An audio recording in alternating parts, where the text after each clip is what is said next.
Hello. Happy Sunday. How are y'all doing? Hour, hi. All are having a long weekend. I think for some people. That's exciting. Happy Sunday. Yeah. We're gonna do some comic drawing. So as you may or may not know, Hourly Comics Day is every year on February 1st.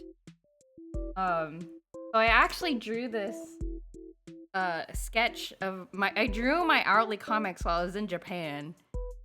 But like I just kind of sketched it down and then I never finished it because we were busy running around. So I'm gonna try to like unsketch it and draw it properly so that I can post it. That's what we're gonna work on today. Oh, hello, Lee. Hello. How's your day going? It's going good. Getting started with some drawing today. I'm excited. I haven't drawn in like a couple of weeks. Excited to have some drawing time. Yeah, we're gonna chill to some music and draw. You got some news. Good news, I hope. You got accepted to a foreign exchange program at your school. That's awesome. So do you get to like travel? Are you gonna like travel and do like an immersion experience or something? Or is it more like, I guess it's an exchange program, so I'm guessing yes. That's very exciting. Good for you. What you're traveling abroad for semester. Ooh. Are you able to say like which what kind of program you're doing? Like what country? That's so exciting. I always wanted to do one when I was like in college and I didn't do like a proper one. I did kind of like a very guided experience in Korea, but it wasn't like a proper like immersion like study thing. Going to Turkey. Ooh. Nice. You got your first choice too. Amazing. Well, I'm very excited for you. Is it mostly for like language learning that you're doing it, or is it just kind of like, or is it like for culture? Or I assume that most people do it for language learning reasons, but I don't actually know. You're going because it's history that you love. Ah, okay, got it. Okay, so you're more into learning about like the country itself and like the history, culture and stuff. Islamic history. Ah, I see. That'd be cool. I would love to hear about your experiences there if you ever get a chance. Chat about it. I'm sure you're gonna have a great time. It's always really cool learning about like, I don't know. I also really like learning about history.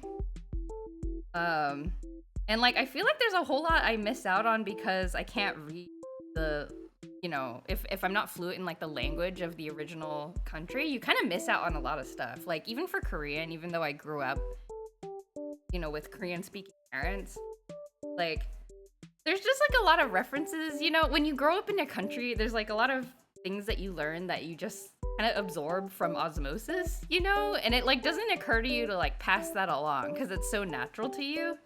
So even though I have parents who are Korean, it's like, I'm sure there's like a lot of things I don't understand culturally that just come so naturally to people, so nobody really talks about it. And I'm sure I could find like children's books about it in Korean, right? But yeah, there isn't really a substitute for just kind of being there and hanging out and like making friends with people. Afterwards, some friends and I might go backpacking in Central Asia. Current plan idea is Uzbekistan, Tajikistan, Kyrgyzstan, and Kazakhstan. Oh wow. Oh, like real backpacking. You were very brave. I am old and I'm like, I need my hotel and my suitcase. Oh, that sounds fun. Oh, it's great to hear that you have friends that you're going with. That's so cool. That's gonna be great. Have a great time. You're also in anthropology, so you love culture. That makes sense. That makes a lot of sense.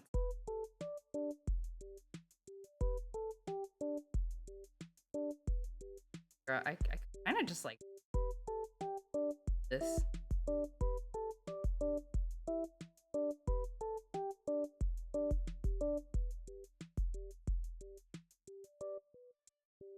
Okay. That's so awesome. I think, I don't know. I feel like anthropology, like being like a anthropologist is something that like everybody I think is interested in. I don't think I've met like a single person that's like, I'm not interested in fun facts about like history of certain places. Right? Like I think most people are interested in that stuff, right? But it's a very like human thing, I feel like. That is great news. For sharing that. That's super. Right, what am I doing? I am drawing. I'm gonna draw some comics today. I'm gonna attempt to draw comics fast without too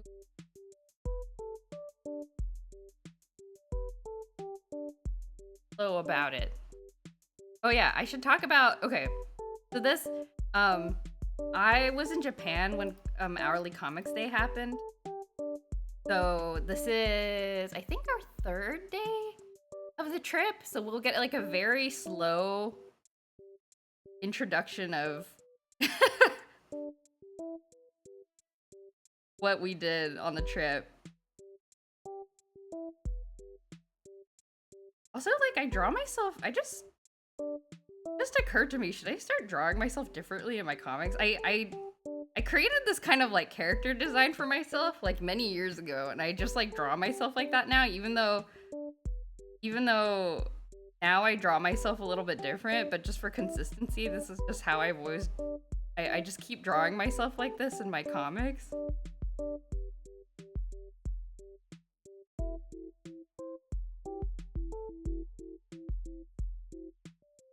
Maybe it's better to keep it like this, I don't know.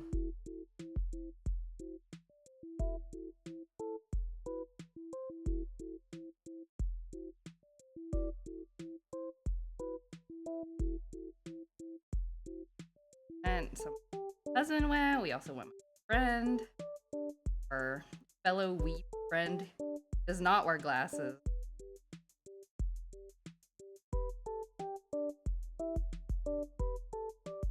And we had a fun time hitting up all the new spots. Try to have proper handwriting for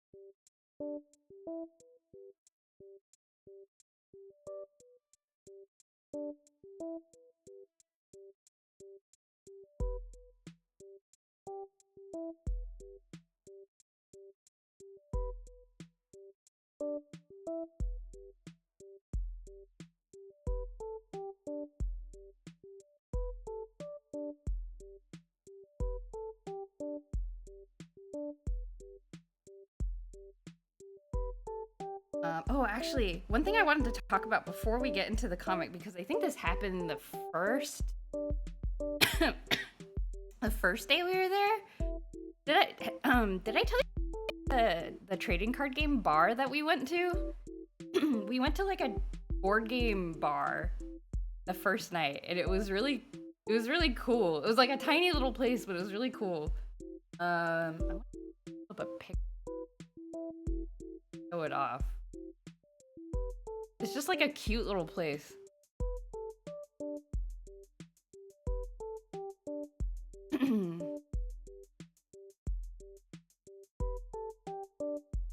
And it was like, I don't know, it was kind of crazy going to this place like the very first night after having not slept very good on a plane. But like we landed in Japan at like 6 a.m. and we're like, we're going. Like, we are not wasting a day recovering from jet lag. We are going. We like went to Ikebukuro and like did a bunch of shopping in Ikebukuro. And then mentioned in the previous streams that those existed. I didn't say you went to one. Ah, okay. I think I maybe talked about that we were gonna go to one, but I didn't report back on the experience.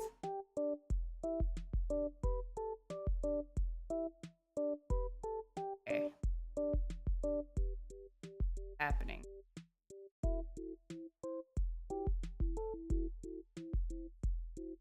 There we go. Okay, here we go. Ta-da! So I took a picture of the inside. Did I mention I'm trying to go to Korea in the spring so I can let go of wanting to give my dog up for adoption? What? Wait, how are those two things related?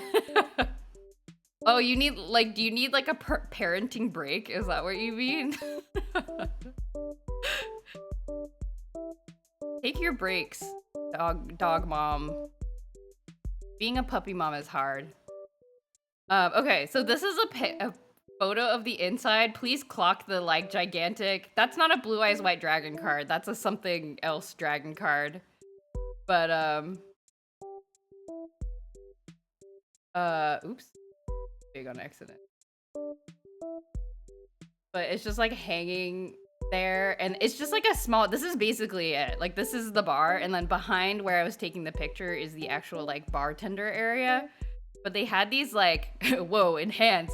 And then you can see on the left they had this like just like awesome. Do I have another picture? There's like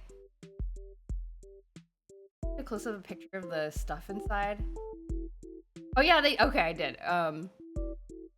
They had these like just displays of like random Yu-Gi-Oh stuff, including like a bunch of like English new in box like decks, which is kind of wild. So the owner is like a big Yu-Gi-Oh collector, and he also had like this stuff, like these like cute shadow box cards that I'm sure somebody very talented made, and then what looks like a happy birthday card that maybe their friends made out of cards, which is really cute.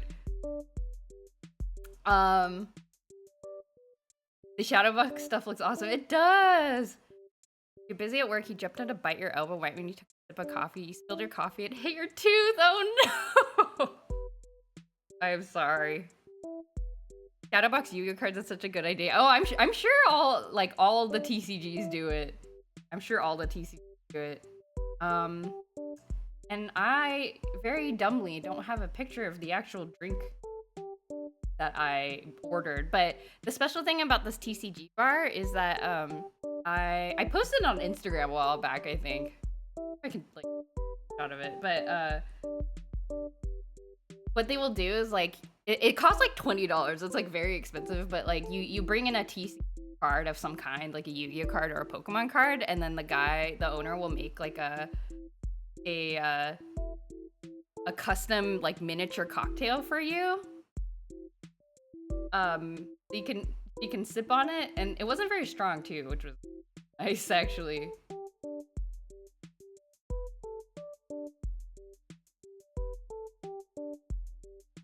Oh my. Yeah, well, I brought in a Sylveon card, and I got like a very cute pink and blue little cocktail. But the cool thing is like we were just there, right? And if I go back to the other picture, you can see the other thing that's really cool about the bar is like it's kind of set up for tabletop gaming. Like you'll notice like the tables are like, you know, easy for a lot of people to sit around, and then there's these like cool like drink clips basically that like make it so the drink isn't on the table when you are doing your gaming. And when we were there, we were just hanging out, and we're like, well, we're here at the TCG bar. We were literally the only people there, and I think the bartender was sort of like awkward because I think he was like we were like, he wasn't, I don't know, like I think he kind of like wanted to talk to us, but because we're not, you know, fluent in Japanese, or we didn't look like we were fluent in Japanese, he was kind of just like hanging out silently in the back of the room. We were like sitting here like, what should we do? And they also had like board games that you could borrow, but they were all in Japanese, so we attempted to play a board game in Japanese. It went okay, and then we're like, well, since we're here, we might as well play Pokemon Pocket TCG because that's all we got. So we sat there, we played Pokemon Pocket TCG for a while. And then while we were sitting there, I don't know, maybe like after an hour, it like the clock hit like 7 o'clock. And then a bunch of guys came in that were all like buddy with the bartender, and they were all like, oh hey, what's up? Like they're all like greeting each other and stuff. And then like I guess they were all there for like Magic the Gathering night or something. So anyway, that like, so they were all like setting up, and then like, I don't know, I just thought it was really cool, and I really wanted to talk to them and ask them questions about like, wow, is this like a thing that you guys do all the time? That's so awesome. But I don't know how to ask those questions, and I think I probably could have made my friend or my husband like ask questions for me, but I didn't want to make them do that. But and then we were about to leave. We're like, oh okay, let's like pay up because we are tired and we want to sleep. And we were like, we looked over at the bar and the bartender was like gone. And we're like, where is he? And then I looked over at the other table and he was like sitting down playing, Magic the Gathering with the guys. And I was like, oh, he's over there. And so we had like walked over. We're like, oh, excuse me. Can we pay? He was like, oh, okay. He lives a I know. Doesn't it seem like a really cool, like, I don't know. Like he's just like having a good time. Owning his little store and like hosting game nights for the boys. And then just like playing games. Like, I don't know. It was really cute, and I wish I could go there all the time. Like that, I think I haven't had like ever a strong urge to be like, oh, I want to live in Japan. Like I love it so much. I want to live there. But I think that was the moment where I was like, oh my god, if I lived in Japan, I would come here all the time and I would just hang out and like bring my friends over to play video games and D&D and just like, order oolong teas and whatever, and then just like play games. I don't know. Yeah, it was so fun. I wish I could teleport all my friends there. It was really cool. And like the guys, they all seemed like they were having a good time. Like I don't know how to explain, because I didn't understand 100% like what they were saying, but like, they were like calling each other nicknames and stuff. Like they all seemed really close. And I don't know, it just seemed really cute. It was really cool. That was probably one of my favorite things I saw. That bar. I'm drawing my comics so slow. You love Sunday streams. Hey Greg, how's it going? So that was a thing that we did. I don't know. He was super nice too. I really wish I had attempted to talk to him. Like maybe even in broken Japanese, and like down to talk. I don't know. You like Rock comics? Thank you, Greg. I'm drawing very slowly. We are off to an extremely slow spot. I've drawn one panel 20 minutes in.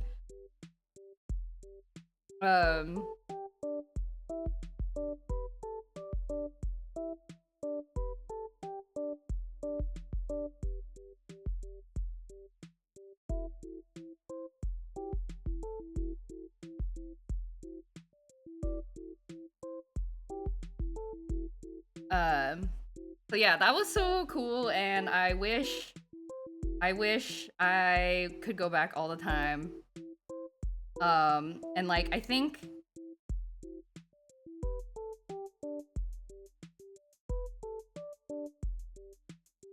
like if I go back, like I want to go back and like I have this fantasy of like going back and being like, hey, remember me? Like we came here last year or whatever, and he'd be like, oh yeah, I remember you, cool. Like, but that's not gonna happen. I'm sure he gets a lot of other foreigners coming in. And also I did nothing. I sat there and I played on my mobile phone for like an hour. But don't you ever think about that, where you're like, there's like a cool place, and then you're like, oh man, I want to be like a regular, or I want to be perceived by the owner as like a cool person, And I'll be, and me being like, oh yeah, I'll definitely come back again, and him being like, oh yeah, cool, and like actually looking forward to it. Not gonna happen though. I want to go back to the hair lady I had fun chatting with in Korea and legit wondered if she'll remember me. Maybe. But then the awkward part is, see, this is the awkward part. Like, you make that appointment and then you see her and then there's like no indication, so you're both like pretending you don't know each other, but maybe you both remember. You're kind of crazy. I mean, everybody is a little crazy. How many times have you been to Japan? This is probably like my 4th or 5th time, I think. I was thinking about this actually. I've been there quite a lot.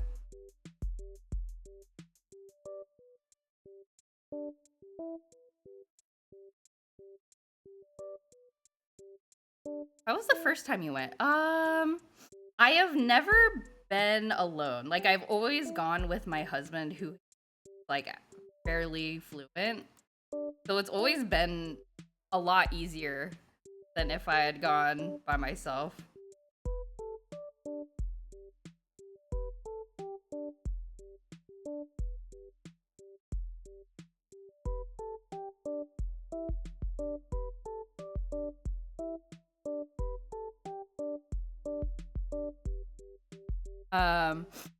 I just call it out ahead of time to beat her to the punch. Oh, you're brave. I would wait. Like, for me, I would like wait to see if there was an indication on her part first, and then I would act. But then the problem is like the game of chicken that ensues.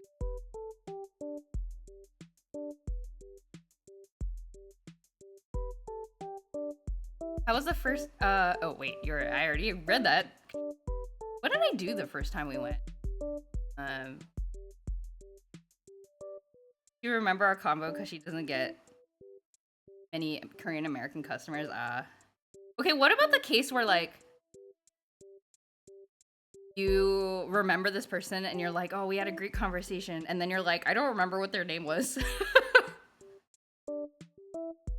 So then you're like, I want to make a hair appointment with the same person, but I do not remember their name. Because confession, you guys, the hair. Oh, I found the picture.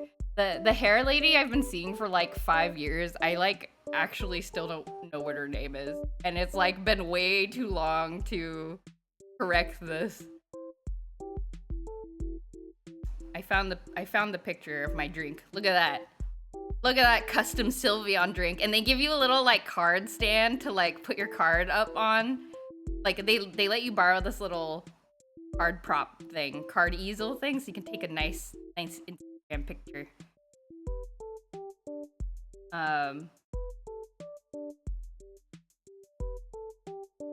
What else? Yes, it's very pretty. And it wasn't too strong too. Like, I was a little worried. It's like small and not very strong, but it was also like $20.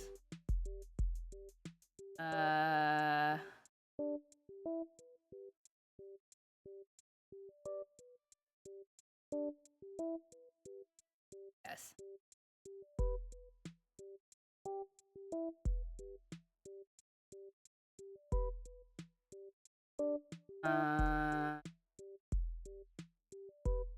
What are they talking about? I thought it was like when people fantasize about the content, noticing them and invite them to hang out and they'll fall in love after. That is exactly the same like category of fantasy, for sure. I am trying to find a picture of the bonito rice that we had. Okay, because we got lost on this day and we were trying to go to this restaurant. You download. Let me show you pictures of the restaurant. I should have shared this.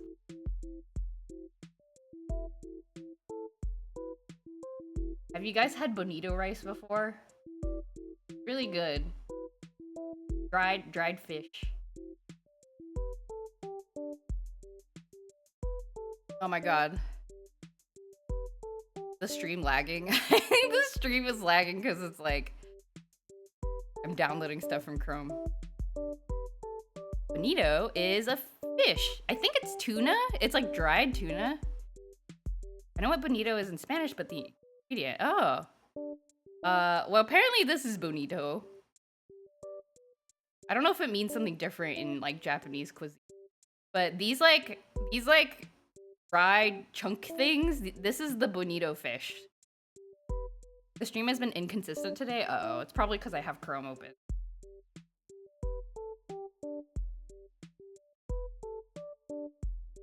Tab. Closing Chrome. Spanish for pretty? Oh, really? Well, look at this delicious fish. But yeah, what you can see is that the person in the background, they're taking this dried fish and they are like shaving it, like using like a enhance.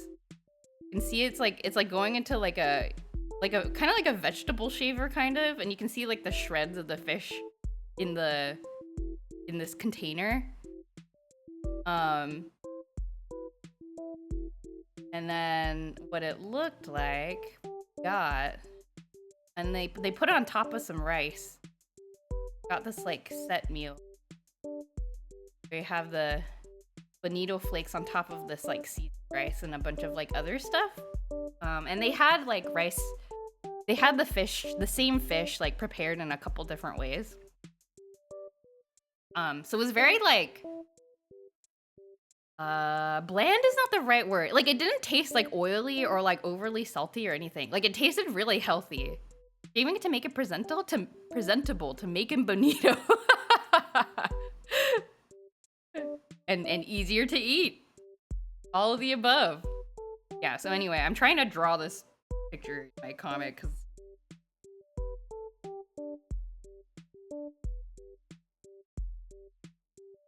I don't know what bonito tuna looks like. We'll just go with the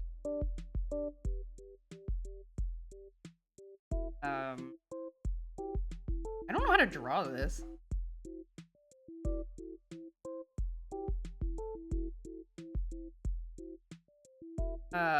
It was really good. And they were very like, I don't know, the lady, I don't know if she's the owner, but she was definitely the chef. She was really like passionate about like the circle of life.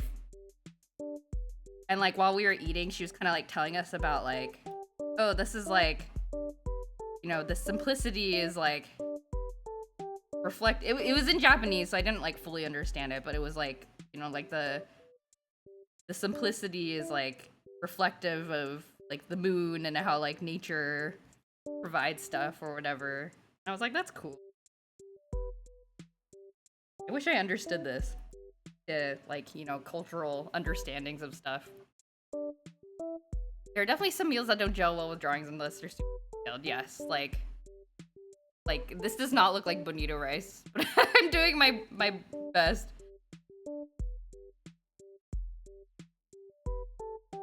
Okay, I drew a fish on the side, so people will know. Okay, is the stream acting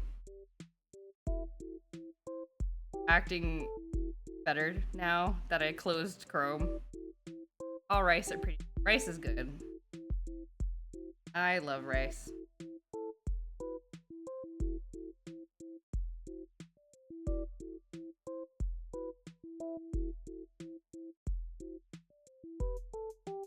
What if I wrote shave me under this fish?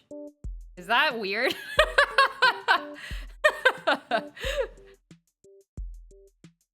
Is this weird? Oh no. You know somebody named Bonita? And what if Starbucks her name on her cup is Vomita? Aww. Why would they do that? Sad.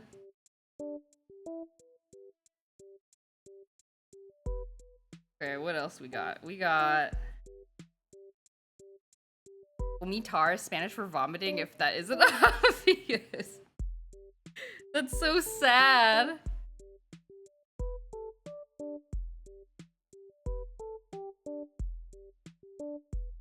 Uh, okay, husband and I split up. I took my friend to a place called Echo Town, which I think I've talked about before because I went there for the first time last time I was in Japan. Which is basically like a building where they have all of the like different secondhand shops.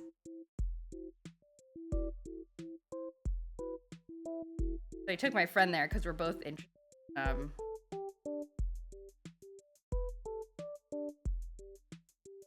Retro shops.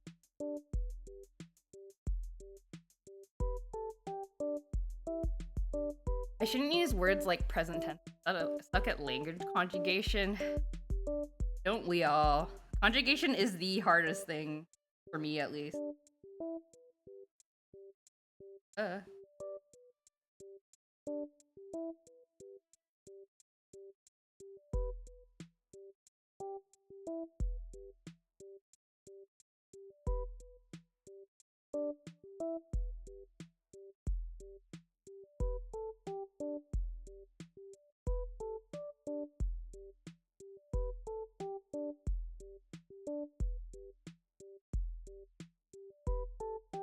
Yeah, I can't conjugate. I have a very hard time conjugating in Korean. So I kind of just use a random conjugation and hope it's correct. There was a point where I did know the conjugation rules, but I didn't practice it enough, and now I've forgotten it all. Why do I look angry in my sketch? Was I angry?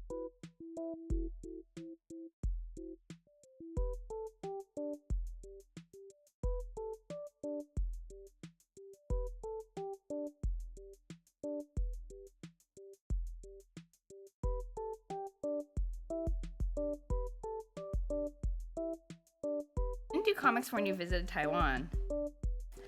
I should have. I didn't, the only reason I'm doing a comic for visiting Japan is because it overlapped with our late comics day. I always think after a trip, I'm like, oh, I should do comics about that happened, but I'm always so exhausted afterwards, and then by the time I'm like, oh, I'm ready to draw comics, it's like been...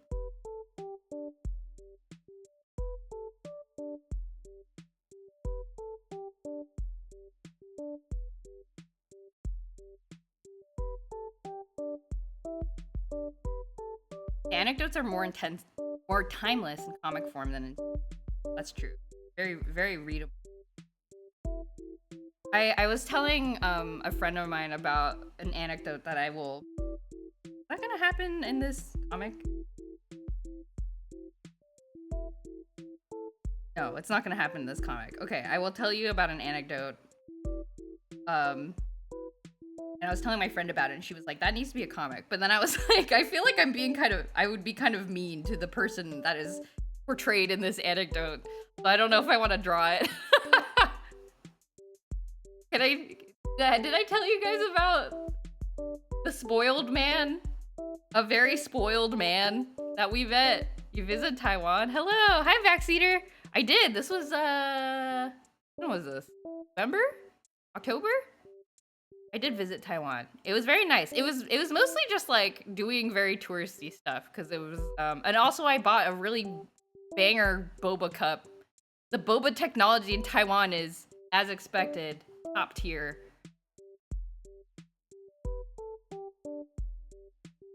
But yeah, how's it going, Backseater? Good to see you.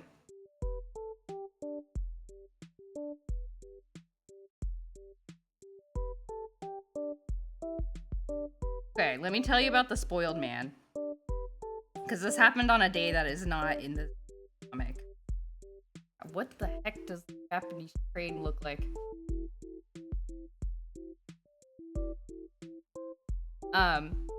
So, one of the nights, my husband and I went to a very fancy restaurant. Like it wasn't, it's fancy, but it wasn't like, I don't know, like overly, it's like kind of casual for a fancy restaurant, if that makes sense. Like like the seats are all like everybody's kind of seated at like a same big table, just kind of spaced out. So it's like, it's not like it's not overly whatever. So anyway, the point being, we were sitting like near another person. There was a man sitting next to us, like a couple feet away, who he was dining alone. And like, I wasn't really paying him much mind. Like, we're kind of spaced out a little bit, so it was like, whatever. It was a casual restaurant. So anyway, like I first start paying attention to him because like, at the beginning of like fancy meals, they're like, oh, well, what would you like to drink? Here's our wine menu or whatever. And so like, I wasn't paying attention to what he was ordering, but like, I noticed that one of the waiters, he like brought over a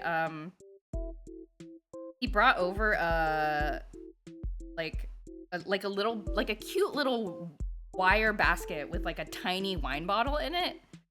And he like set it down next to the guy, and the guy just like wordlessly waved it away. You know what I mean? Like kind of like the like I need to draw this. Let me open a new. Oh, this is a very large canvas. Kind of like, like your hand is like this, he's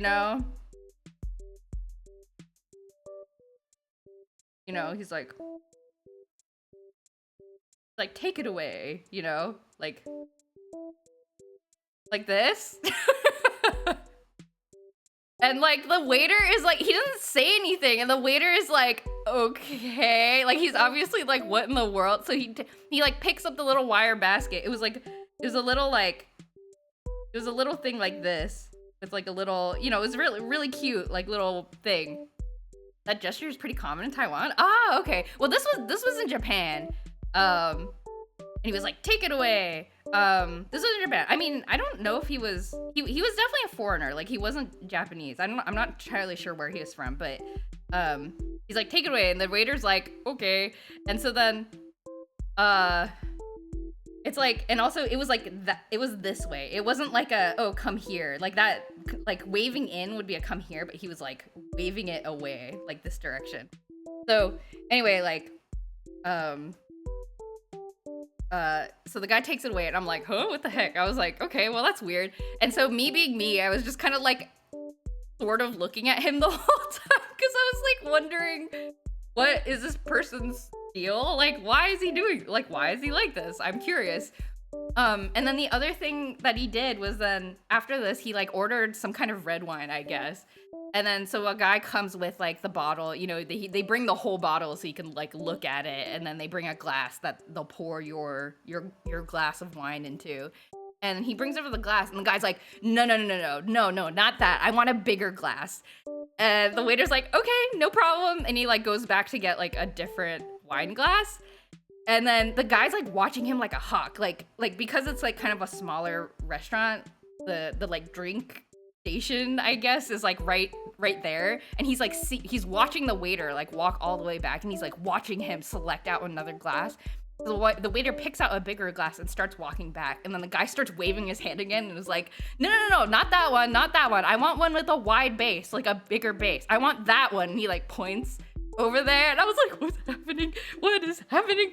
And then so the guy is like, okay, and he's like, the waiter's like, okay, and he like takes the glass that the guy wants, and he's like, here you go. And he's like, okay. So then like I was like, that's so weird. And then like, so at this point I'm wondering like what, like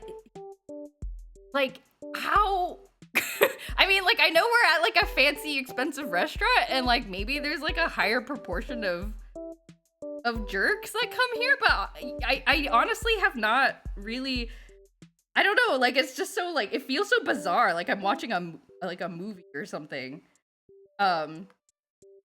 So anyway, like, so I'm just kind of like watching him, and then he's like on his, like, I'm wondering like, oh, is he some kind of like out of touch like super rich CEO guy, like is he, he's like on his phone, he's alone, right? And he's like on his phone like answering important business messages perhaps, or like I don't know, right? So I'm like watching him kind of like trying to understand like, oh, like what kind of person is he? Like why is he like this? This happened because it's a casual fancy restaurant as opposed to competitive fancy restaurant, maybe. So I'm watching him, right? And then he's like, then he turns his phone sideways. And he like sort of hides it under the table and he opens an anime waifu gacha game. And he starts playing this anime gacha game, like checking in and doing his dailies and stuff. And I'm like sitting there like, what game is that? Like I really wanted to, I was like trying so hard to not obviously look at it, but I really wanted to know what game he was playing. So anyway, he does that for a while. And I was like, what's happening? So that was kind of funny. And then what happened? And then there was another moment where my husband had a different main than the other people because he asked for like a vegetarian main. Like when we made the reservation, my husband was like, "Oh yeah, I don't eat like this kind of meat. Like, can you make like a vegetarian thing?" They're like, "Oh yeah, no problem." So my husband had this different thing. Like I think the main was like I don't know, it was like a steak thing. Like it comes out on a plate and is like the meat with the fancy sauce or whatever. And then they bring out my husband's main and it's like a cool it's like an Asian fusion kind of thing. It's like a tart, like very crispy looking and like golden pastry with like I think it was some kind of mushroom pie basically. And the guy like sees like we're all getting our mains at the same time. He looks down at his main, he looks over at my husband's main and is like, "Excuse me, what is that?" Like to the waiters. And he's like, "What is that?" And they're like, "Oh yeah, that's like the vegetarian main." And he's like, "Oh, so there's no meat in it?" It's like, "No." And then he's like, "Oh, okay." I was like, he was jealous of my husband's little pie and he wanted it. Like what? And then I think the last bit of thing that he did was he asked at the very end when they were taking like you know, at the end of like a fancy dinner, they're like, "Oh yeah, here's your dessert, and also would you like to end your meal with like some tea or coffee or whatever," right? So they were like doing that, and then they're asking everybody like, "Oh, do you want tea or coffee? Do you want, you know, a kind of drink?" And then he says, "Do you have any cheese?" And they're like, well, we'll see what kind of cheese we have." And so the waiter like goes back into the back and then comes back and is like, "Oh, you know, we have, you know, so and so kind of cheese." And the guy's like, "How many years?" And he's like, the waiter goes back and is like, comes back out and is like, it's 12-year-old aged cheese." And he was like, "Okay." And I don't remember if he got it or not, but I was like, huh? They like don't even like, huh? So anyway, I was very perplexed and I thought it was, I don't know, I thought I was in like kind of like a movie or something. 12 years, I know, fancy cheese. Reminds me of a funny tweet I saw. "Hate when the person sitting next to me on the subway notices me shamelessly reading their text and tilting it out of my view. Like, come on, let me have a little read. It's just me. Come on, who am I gonna tell? It's only me. Oh no." But I get that temptation. I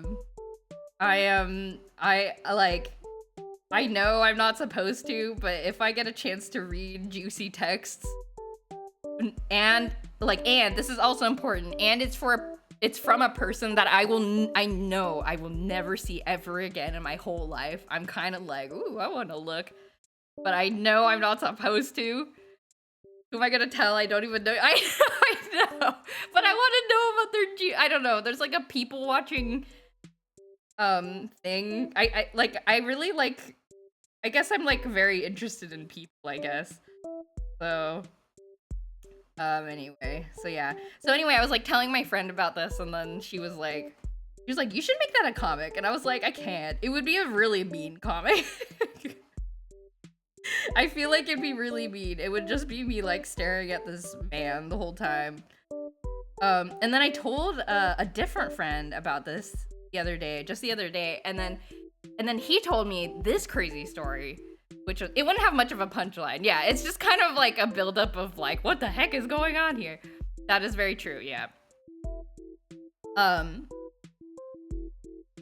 Like my friend told me one time he went to a fancy restaurant for like a bachelor party, I think, and it was like four of them, and they were sitting at like this table, and it was the type of place where, you know, it's very small. Like, it's like they only seat like, you know, like 10 people a night or whatever. And like the chef is like right there, and they're like personally attending to you, like while they're serving your food. So, they are, you know, they're having a great time eating their fancy meal, and then they're sitting next to these girls who are at a table next to them, who's also being like served by the same chef, you know. And then he started getting really stressed, because what he noticed is that the girls were like, they would take like 10 minutes, like every time a dish came out, they would take like 10 minutes to take a picture, like nice picture of it, and then they would try like a little bit of it. Like they would each take like one bite, and then they wouldn't eat the rest. They just like left it, you know? And like they kept doing it over and over for all of their dishes. And this is like a $400 per person like restaurant type of place, right? It's like very expensive. And they just like weren't eating it. And so like my friend was getting super stressed, because he saw that the chef was getting really stressed, because I think the chef was like, what's wrong with the food we're making? And like, you know, and like, that's so many pizzas, I know. And so the chef was like, I guess on the younger side, he got like swapped out in the middle of the dinner service, I guess, to like this more senior chef, because I guess maybe the restaurant thought like, oh, maybe the younger chef is like messing up and it's like not good. But no, they swapped out to the more senior chef, and they were also not eating the senior chef's food. And like they would do the same thing, like take a picture and then like take several pictures, have their little photo shoot, and then just like not eat it. And so my friend is like seeing this, and like he's like trying really hard to be like, oh, this food is so good. Like, this looks great. It's so delicious. You know, he's like really trying to be extra nice because he feels so bad.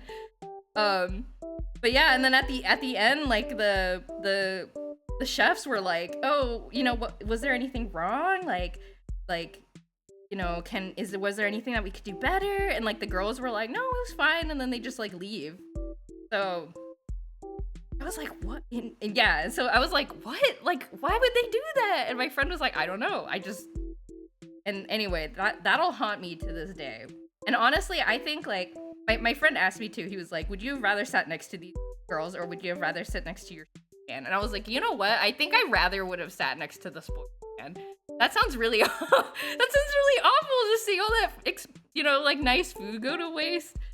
I don't know. I was like, that seems really, I would get so stressed, I think. Same as my so yeah, my friend had a story to kind of one up my story. You said girls, so I imagine them in the 8 to 11 demographic. Oh, sorry. Yeah. No, I don't know. Like my friend, they must have been on the younger side, because my friend was like, he thinks they might have been some kind of influence, something like, I don't know. So like younger like Instagrammers, career Instagrammers. I don't know. Yeah, it's a mystery to me. I don't know. I don't know why somebody would pay for a really expensive restaurant and then that and not eat the food. Like, it's like you already paid for it. You can get your picture and you can also eat it. Why? Sorry, I was just describing my imagine. Oh, okay. Don't apologize for everything. Oh, sorry. No, I was like, I don't know. I want to make an accurate description, even though this was a secondhand experience. So I guess I cannot make an accurate description anyway. So never mind. Anyway, so that's the story of going to fancy restaurants. People are wild, man. People are wild. Does anybody, I want to solve this mystery. I will never be able to solve this mystery, but it's never gonna happen. There's no way I will ever understand unless I find and track down those girls myself and be like, you have to tell me. You have to tell me why you were doing what you were doing. I'm not even judging. I just want to know. I just want to know what was going through your mind. Why people read books to their preferred fiction. You know, that's so true. That's good to think of. Hello, Rohankadank. Hey, what time is it? It's time to duel. Is this like a litmus test question to check if I'm a cool person or not? And I don't know if I passed or not. Welcome to the stream, Rohankadank. We're very slowly drawing some comics. Oh, no, you need the time? It's 8:20. Wait, what? What time is it? It's 3:28 p.m. in my time. But I think, this looks really familiar. I think somebody's done this. Cheers, bye. Oh, okay, bye. There you go. Maybe they want to be career Instagrammers, but they don't want to gain weight, so they waste food. Maybe. Like, that's the only thing I could think of as well, but it seems like it's just, would it make that big of a difference to not, like, if I'm gonna, like, do an unhealthy diet thing, like, I would not do it on the day that I pay for a $400 meal, you know? I don't know. They're trying to track you, knocking on the door in 8 minutes. Oh, the Rohangadink is, or the girls that are maybe Instagrammers? Because, like, if the girls Instagrammers are coming for me, then I welcome them. Because I want to know what the heck. I want to talk. I just want to talk. Tell me. That's all I need to know. Will haunt me till the day I die.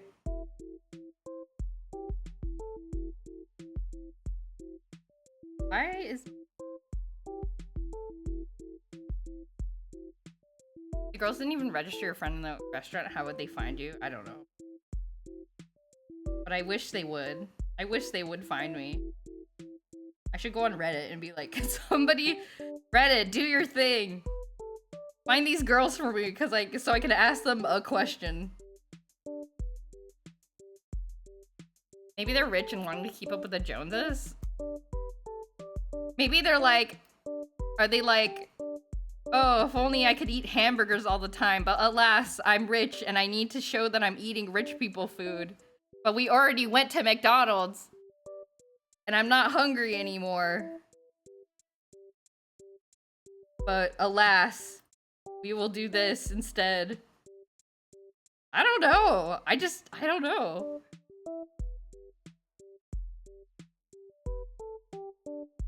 What are we supposed to do? Oh, you mean like they didn't know what to... They were like, is this food? Are we supposed to eat it?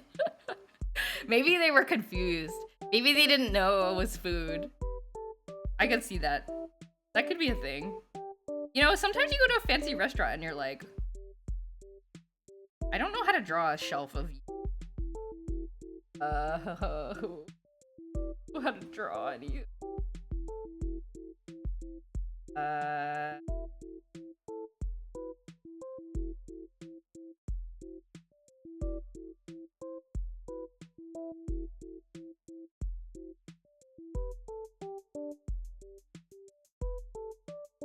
How do I draw a shelf of...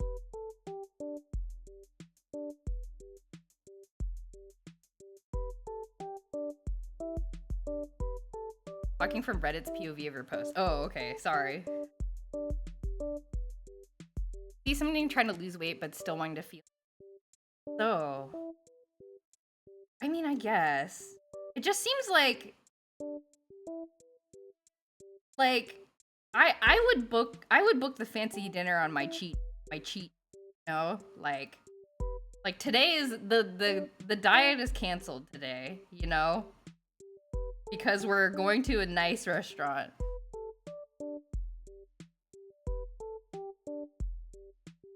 I don't know, man. It was very mysterious to me.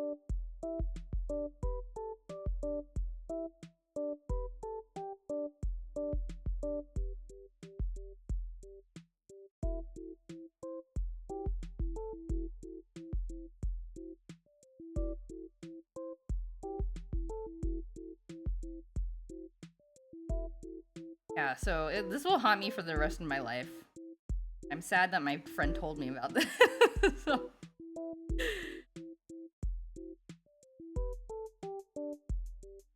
Trying to understand this clearly wealthy people secondhand anecdote where they didn't even interact with them or saw them for very long will leave you wondering forever. I know, like it's a fool's errand. I know it's a fool's errand for sure, but I am so just like,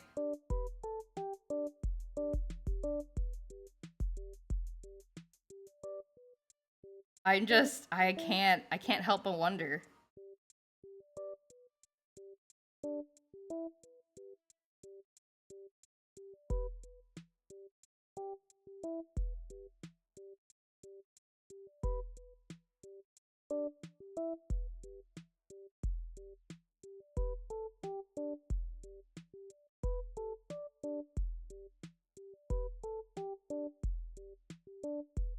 Hello, oh, Purple Tess, hello! Welcome to the stream! Good to see you. Yeah, fancy meeting you here. Just so, the Purple Tess, what was it, the Friday stream? The Friday stream, remember how we rated, Sailor Andromeda's stream? And it turned out that we coincided rating Sailor Andromeda stream with Purple Tess and another streamer that they were streaming with. So I don't know, it was kind of a funny meeting of communities. But yeah, good to see you. Welcome. We're just chilling out. I am yapping way too much while attempting to draw a comic about my recent trip to Japan. Currently, I am drawing a little section of how we went to this place in Japan called Echo Town, where there's a lot of secondhand stores. So if you're into like retro games or vintage clothes, or they even had a place where you could buy liquor. Like, I mean, I don't think it's used liquor. Maybe it is used, but like, you know, people like get like fancy liquors gifts, and then they're like, I'm never gonna drink this, so they send it to the secondhand liquor shop. Wanted to check you out after that. Anyone who's in Sailor community is chill. Yeah! Oh, thank you so much. Yeah. Have settle in. Have a comfy time. Feel free to chat or not chat, whatever's comfy for you. They're trying to get hard to get their food website going and think that taking pictures an expensive restaurant will make them popular. Sunk cost fallacy and all that. Yeah, I guess. I don't know. Just don't know. I can't think of a situation where somebody would buy fancy food and then just not eat it. Or direct, trying to understand them using your own perspective will never answer your inquiry. Image capital have a warped sense of everything. You won't relate to it. Yeah, maybe. That's true. Killing time until your D&D session starts. Oh, hell yeah!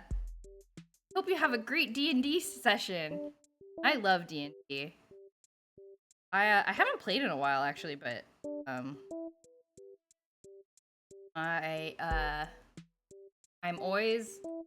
so glad that D&D has gotten more popular in the past like 20 years. It's very exciting. No offense, Joy, but you think you hate Mamachi? How dare you? He's just a big-headed yellow Tamagotchi. What's he ever done to you? He's got huge eyes? You wouldn't recommend secondhand drinks or alcohol, at least the partially used version. But isn't that what, like, bars do? You can tell I don't drink alcohol very much, or at all. Like, don't bars, like, they just have, like, you know, bottles of liquor and stuff they use for mixing drinks, and they just keep it for, like, years and years? And it's like, well, if you're never gonna finish it, you might as well give it to someone else, right? Yeah, I don't know. No? Like, if you don't put your mouth on it, it's probably fine. Parties always get into trouble. I feel like we end every session with me needing to scream. Oh, are you DMing? Or are you a player, or are you DMing? Cause like, I mean, if you're DMing and your party makes you like, is surprising you at every turn, I think that's probably a good thing. I think. I'm assuming you want to scream in a good way. Or maybe not. I don't know. Oh, just a player. Ah, okay. You don't think you have the skill to DM? Oh, well, I I love DMing. It is definitely like a skill that you have to learn that is different from playing, but like once you kind of get a feel for it, it's really a lot of fun because like I think everyone should try it at least once. Because I think having some experience DMing makes you a better player. But anyway, we're getting into like unsolicited advice territory, so I'm sorry about that. I just get really excited about DMing.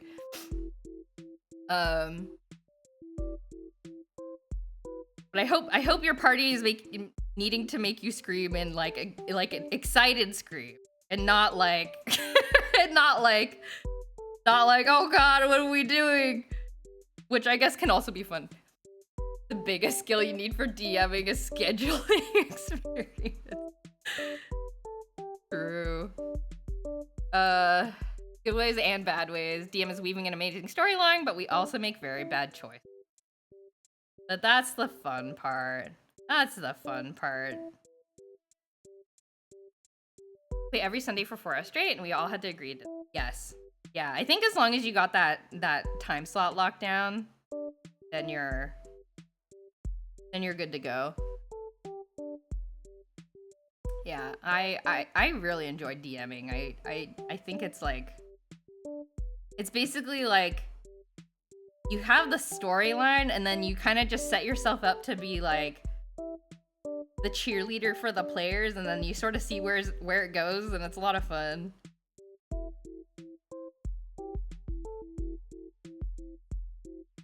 For reals this time, what's up? Hey, Rohaka Dank, welcome back.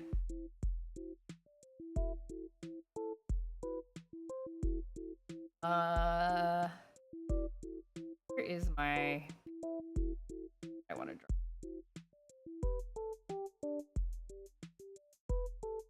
Not take a picture of it. That would be very sad. No! No! No! I didn't take a picture of it! What's wrong with me? I was pulling a little prank where you ask random people for the time despite me being on a computer. Great prank. I'm into it. No worries. A little gentle pranking never hurt. But yeah, I hope you're having a good weekend. Welcome to the Settle In. Your VTuber model is breaking my brain. It looks 2D, but it's not. Oh yeah! Wah! Ta-da! I drew it and I rigged it myself. I'm a little paper person. I hope it's affecting your brain in a good way. It's really cool. Oh, thank you. It's been rough though, since I usually stream on Sundays, trying to fit everything else in my day between possible. Oh yeah, and you kind of have to be in like a creative mindset for streaming and for D&Ding, I feel like. Well, I guess depending on the stream, depending on the campaign, but yeah, it's a lot of mental energy for sure.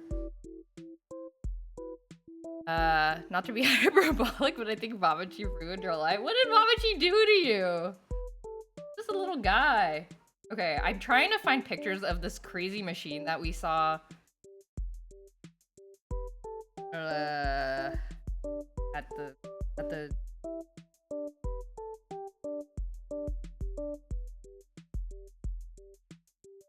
second-hand shop. She did the aesthetic because she didn't want to figure out what color to color. Yes, I made my avatar black and white because I drew the character first, and then I was like, I don't want to color this. And then I was like, I will give up creatively. Heh heh heh. Would you love Mamachi if he turned into a worm? This?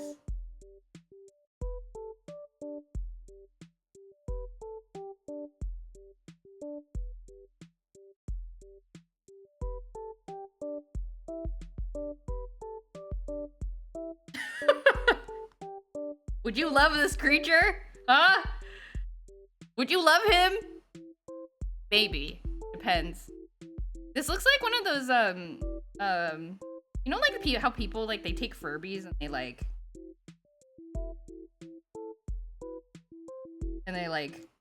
make them really long, you know? Like, somebody took, like, a, do they have feet? Somebody took a Mamachi plushie and then made him really long. Should have drawn them like that instead. Log Furbies, yeah. So this is possible. You can make a Mamachi worm. I might welcome that, actually. Not the Furby worms, they're so cursed. Have you seen, biblically accurate Furbies? Let me see if I can... Have I seen the Furby dog robot? No. That sounds equally cursed. I'm gonna see if I can find a biblically accurate Furby. Drop the link in the chat. There's several I have seen. I've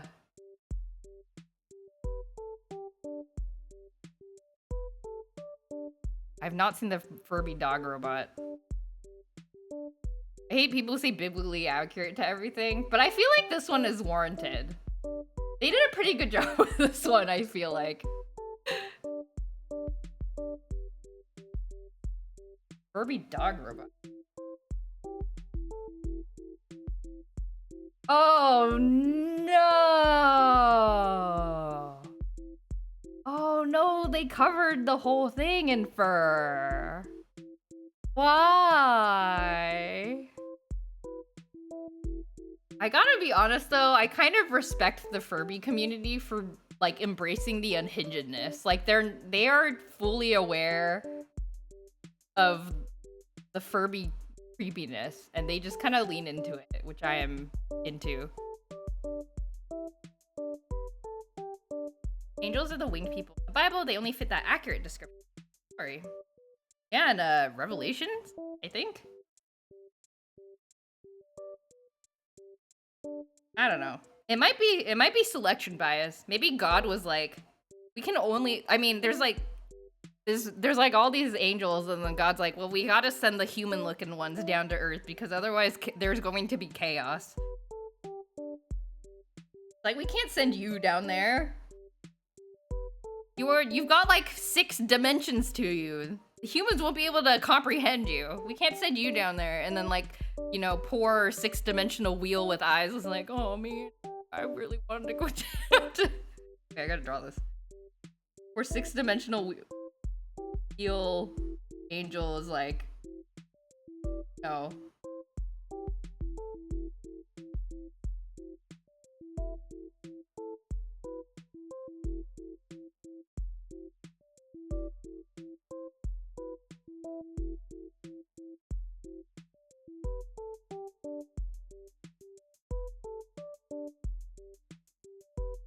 Man, I wanted to go down to Earth. This.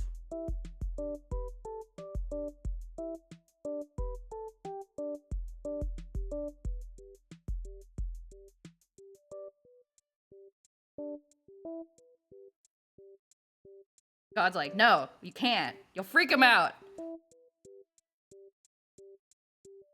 So maybe that's why. Maybe that's why the people angels only show up in, or the people angels show up most of the time.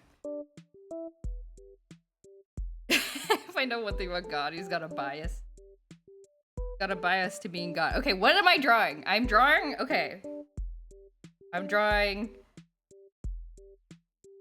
a Madoka Magica slot machine. Because we did find one at the secondhand shop.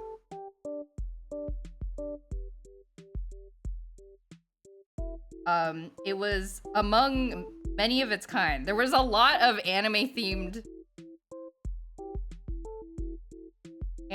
slot machines that were for sale, but you could also just, like, play them. Getting off on tangent's gonna be at least a 2-streamer on this, right? No! No, we're definitely not halfway. We are not halfway. Oh god. The ring eye angels are supposed to be the closest to God. That's why they don't go to Earth much. Oh, okay. I think that's what God tells them. They're like, we need you to stay at home to protect. You know how like when you tell little kids like you can't come, but you can be in charge of taking care of the house while we're away. You know? And the kid's like, okay. I kind of see through it, but okay.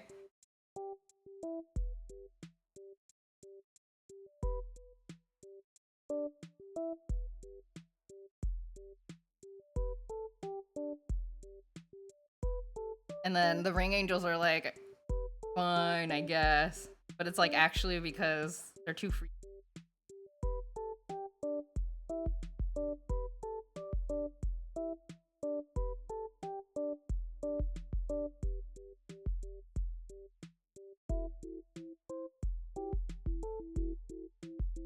I don't know why this exists.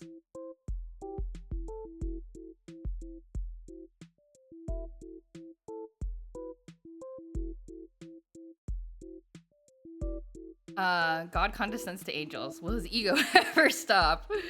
I don't know. I'm sure they're all grown entities. They can take care of whatever they need to themselves.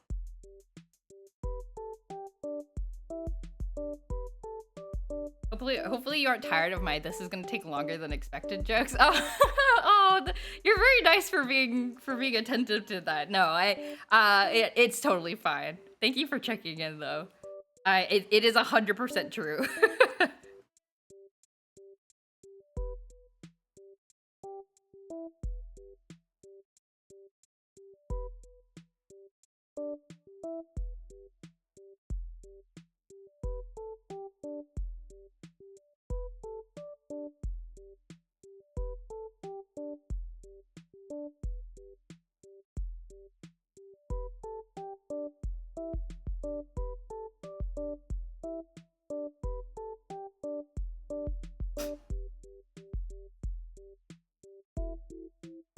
Okay, so we found a Madoka magical slot machine and we did play with it for a while. It does not seem to do anything but just play like random scenes in the anime while you press the buttons over and over again. But that was kind of an interesting find. And you could buy it. You could take it home with you if you wanted to.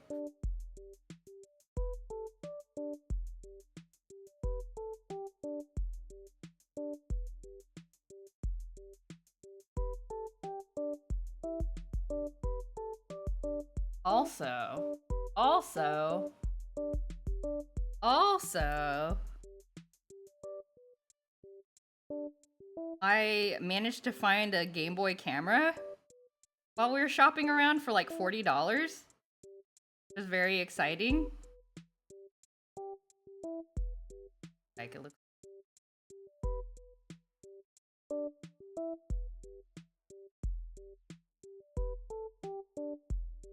It's in Japanese though.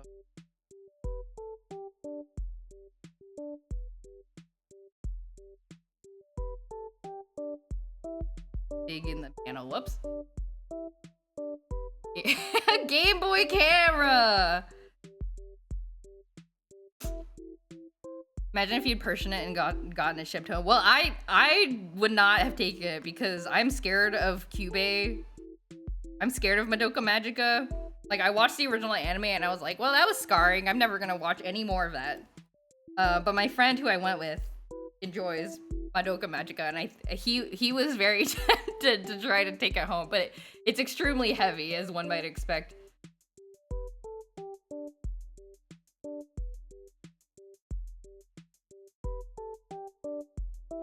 But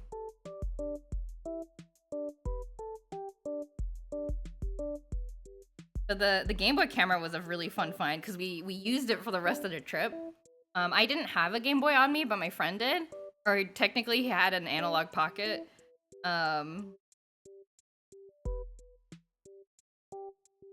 So we were like taking pictures with it, which was really fun. And also, there were some kids' pictures on it, and I was like, okay, I should delete the kids' pictures, right? But like, what if... Actually, I should check if it's actually like old, but like, what if somebody is like, wow, I wish I could have the old pictures from my old Game Boy camera from when I was a kid, and like somebody's just like wishing that somewhere.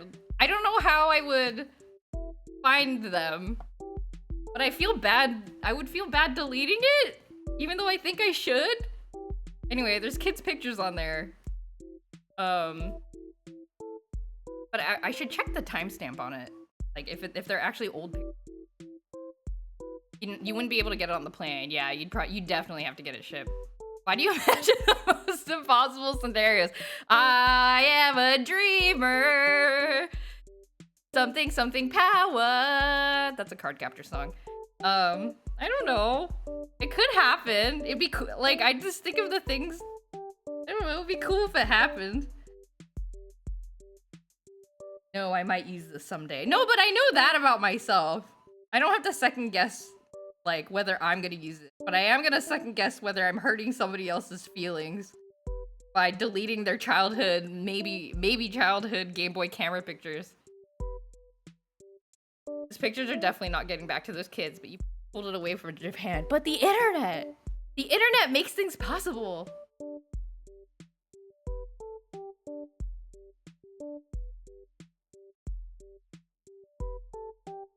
For effect.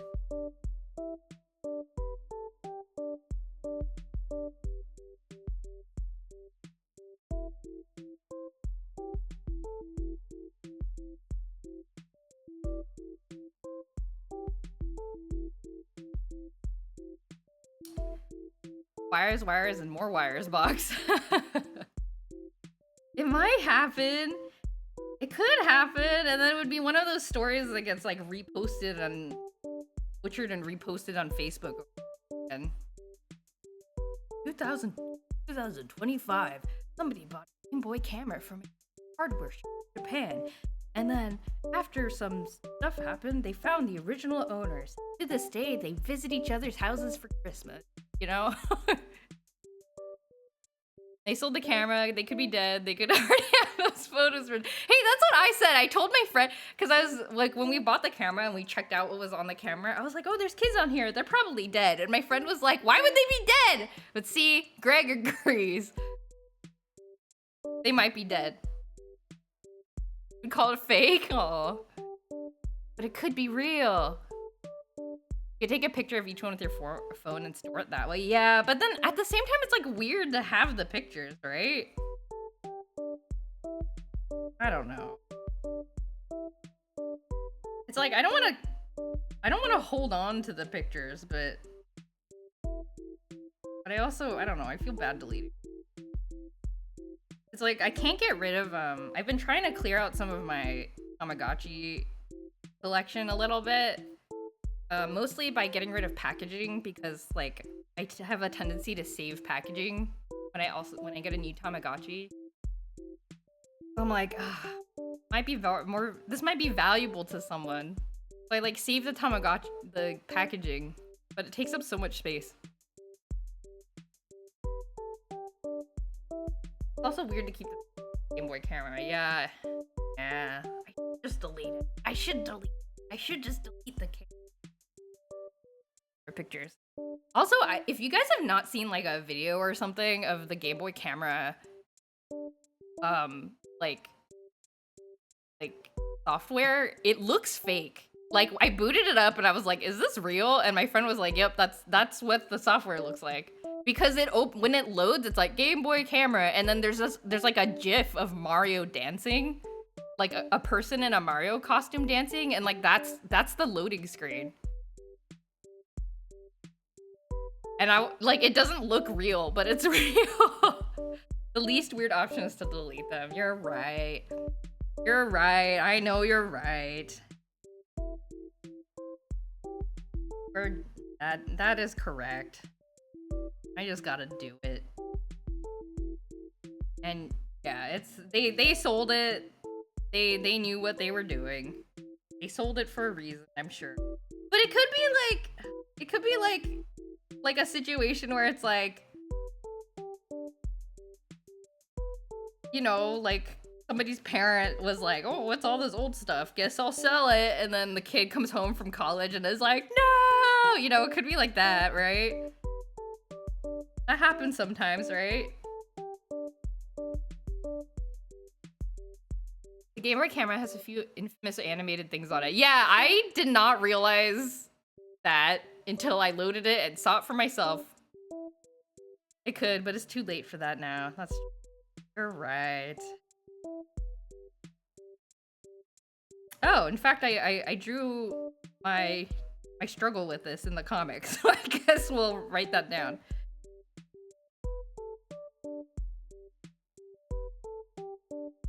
I think she's Amelie. I've never watched that movie.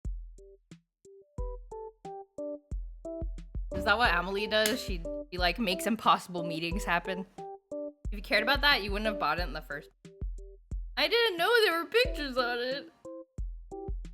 I didn't know. I thought somebody would have deleted it like before putting it in a used secondhand store like a wise person would.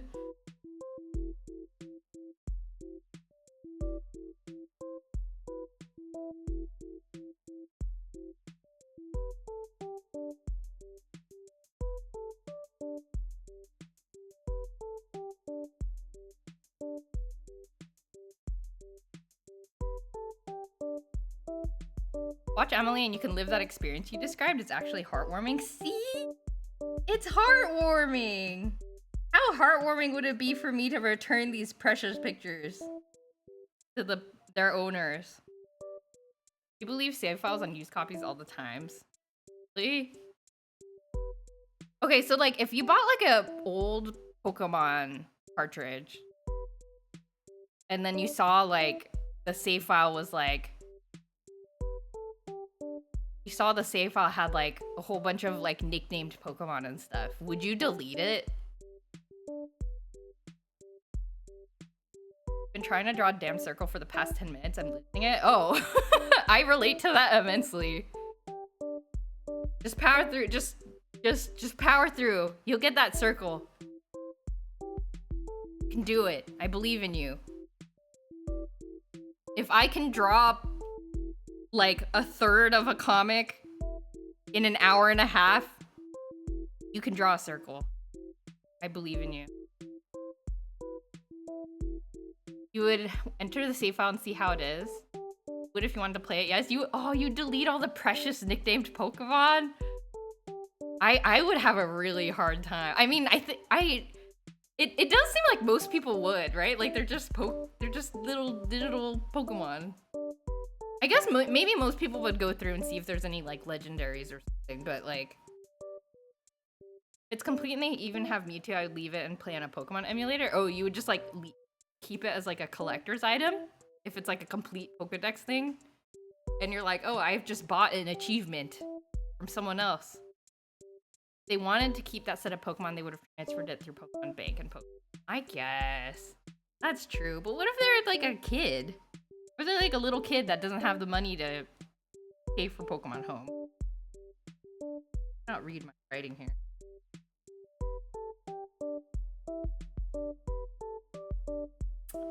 I need to draw like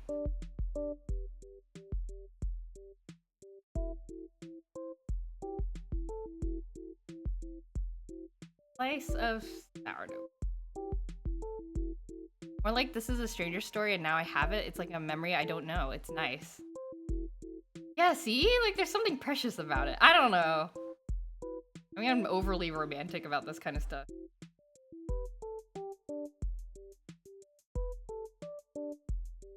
The fantasy of returning the photos is irrational. It is.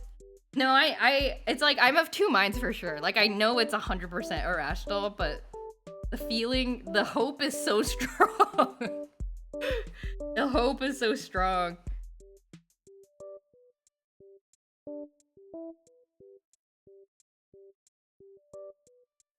I want to be on a Wikipedia page that was like JoJo's story traveled 1,000 miles across the wind and snow to deliver these Game Boy camera pictures to their rightful owner. How good are the photos? They're not very good. I mean, they're Game Boy camera photos.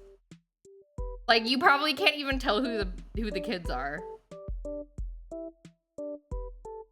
If the hope is strong, save that photo somewhere to rot in your hard drive, then delete it. Yeah. That's what Marie Kondo would say. I think you're right.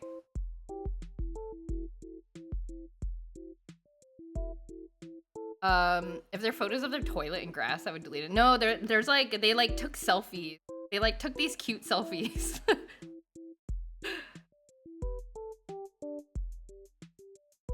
It's like, I mean, that's like the thing that you do with a kid, right? If you have like a camera like device. Like the first thing you do as a kid is you take selfies of yourself and look at it.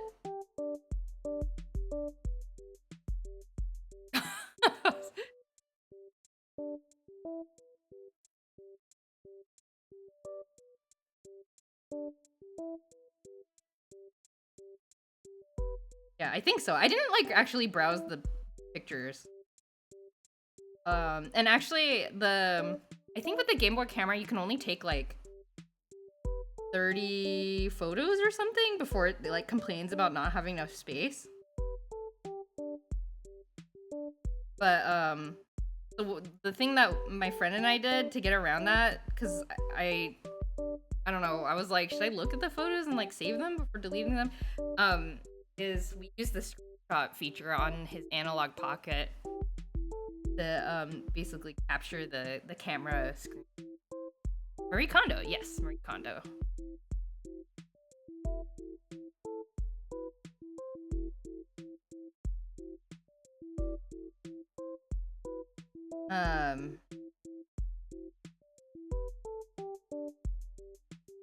So then I was like, so after this trip, because we had been using our Game Boy camera, I was like, this seems like a fun thing to do. Just like bring my Game Boy and my Game Boy camera and like take photos while I'm traveling.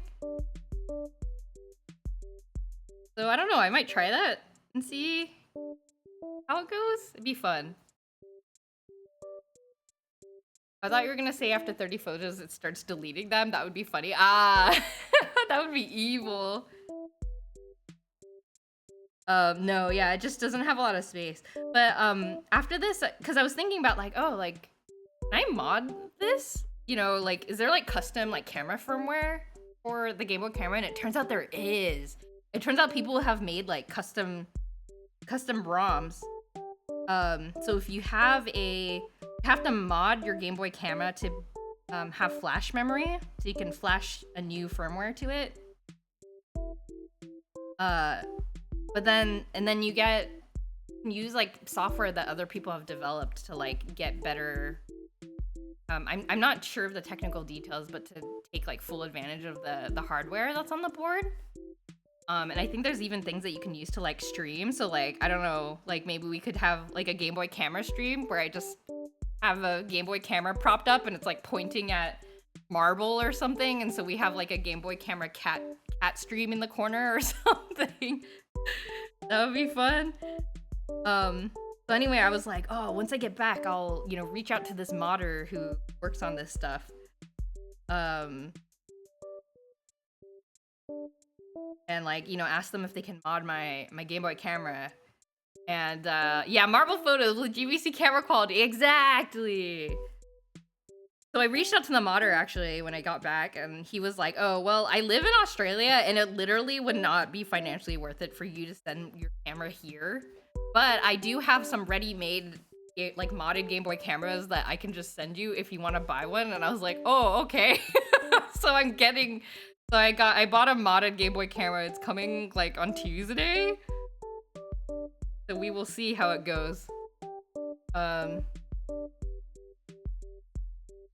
hesitant to delete my own save files, and I'm gonna use copy save files. Yeah. With the game I play the most, I restart every so often when I get to a new pack.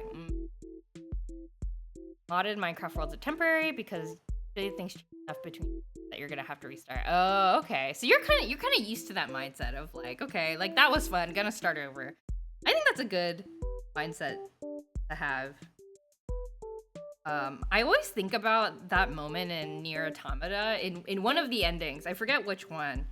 But there's an ending where the game asks you like, if you want to delete your save file? If you delete your save file, somebody like a random person who is also playing this game will get like extra help when they're beating the game or something like that.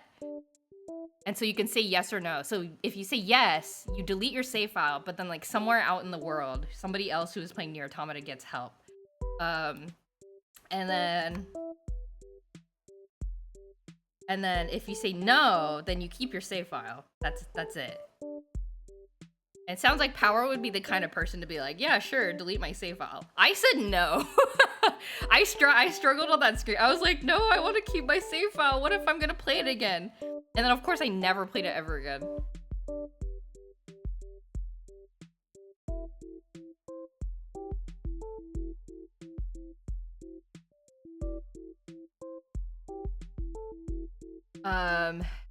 The person who made I Want to Be the Guy Who Designed a Camera Like That.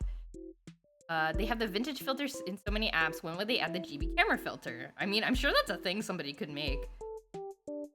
That's the ending where you eat the fish and die. No, I think it's like when you finish the full game. Like, you know, you have to replay, you have to like quote unquote replay the Nier Automata multiple times to get like the true ending or whatever. I think it's like when you beat the true ending. Like I recall the like the vocal theme song stuff and the credits rolling stuff.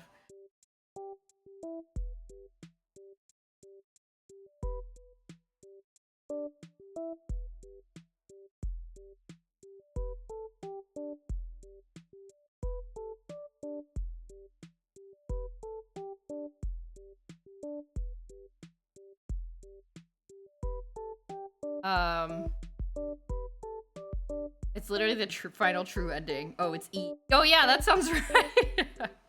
It's been a long time. I don't remember.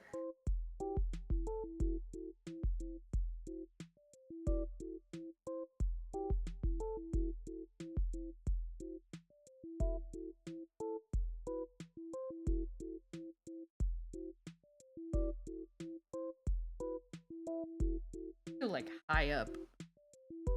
Man.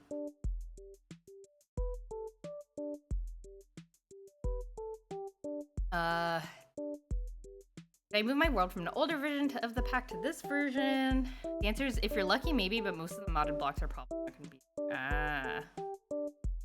Your replicant had the same exact thing. I think you didn't have a choice. Oh, yeah, I vaguely remember that. But I don't recall it as strongly.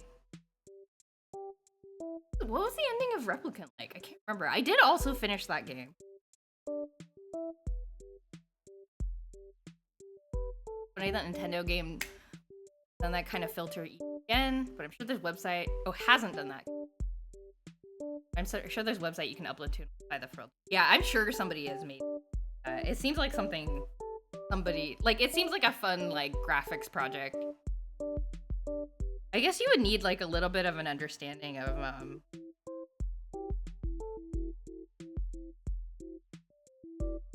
like the hardware specifications of the Game Boy camera in order to kind of emulate what it might look like.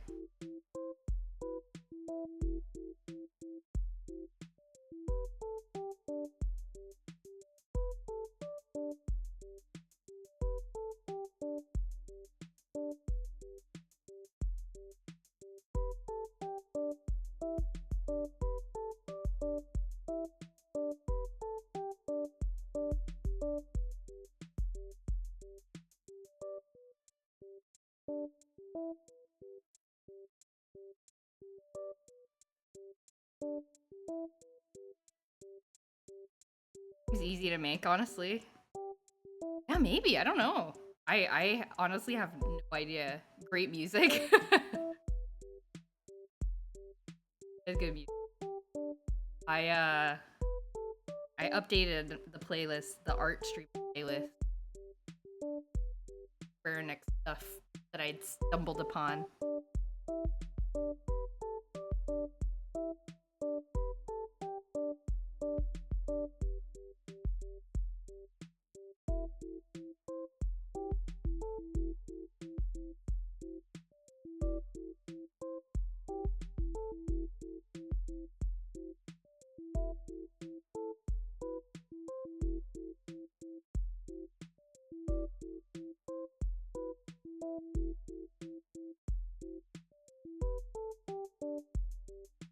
And probably there's purists that say it doesn't replicate it perfectly, so it's not good enough. Yeah.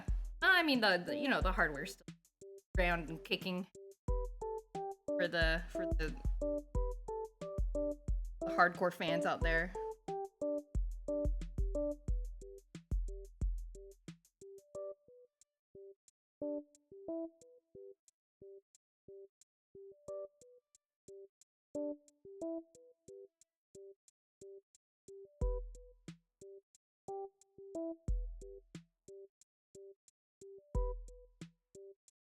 I don't know. Wait, let me Google real quick because I feel like somebody has made this. I'm sure.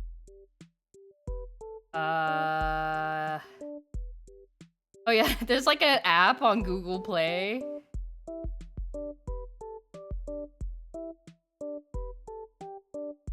Oh god, though this website actually uses your camera? Yeah, there's a website called gameboy.guy.is.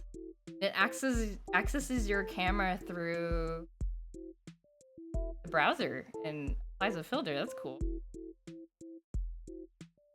Funny that Nintendo hasn't tried to make a smart app that can replicate. Yeah, I wonder if they're planning any Game Boy camera like comeback stuff. I don't know. I mean, retro stuff is in vogue now, so it seems like a thing that one might want to do.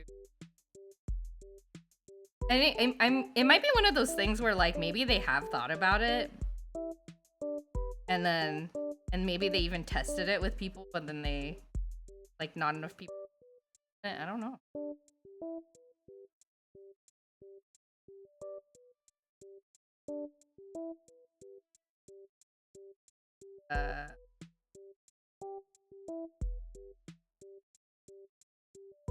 Camera or canvas.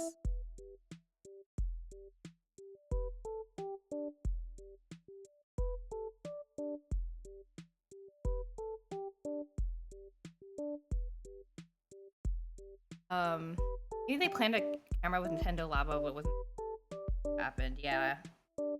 Yeah, I don't know. We will never know. I'm sure they've thought about it. Like, it seems like such a natural thing to, especially with all of the like making and mastering and stuff that came out. So I assume it's just a matter of like people didn't like it enough, make it financially.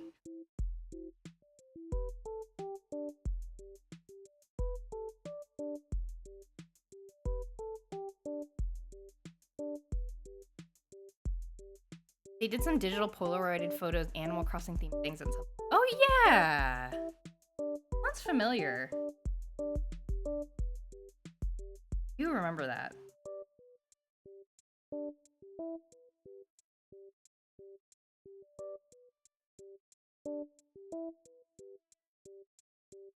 Probably had plans to like, I bet, since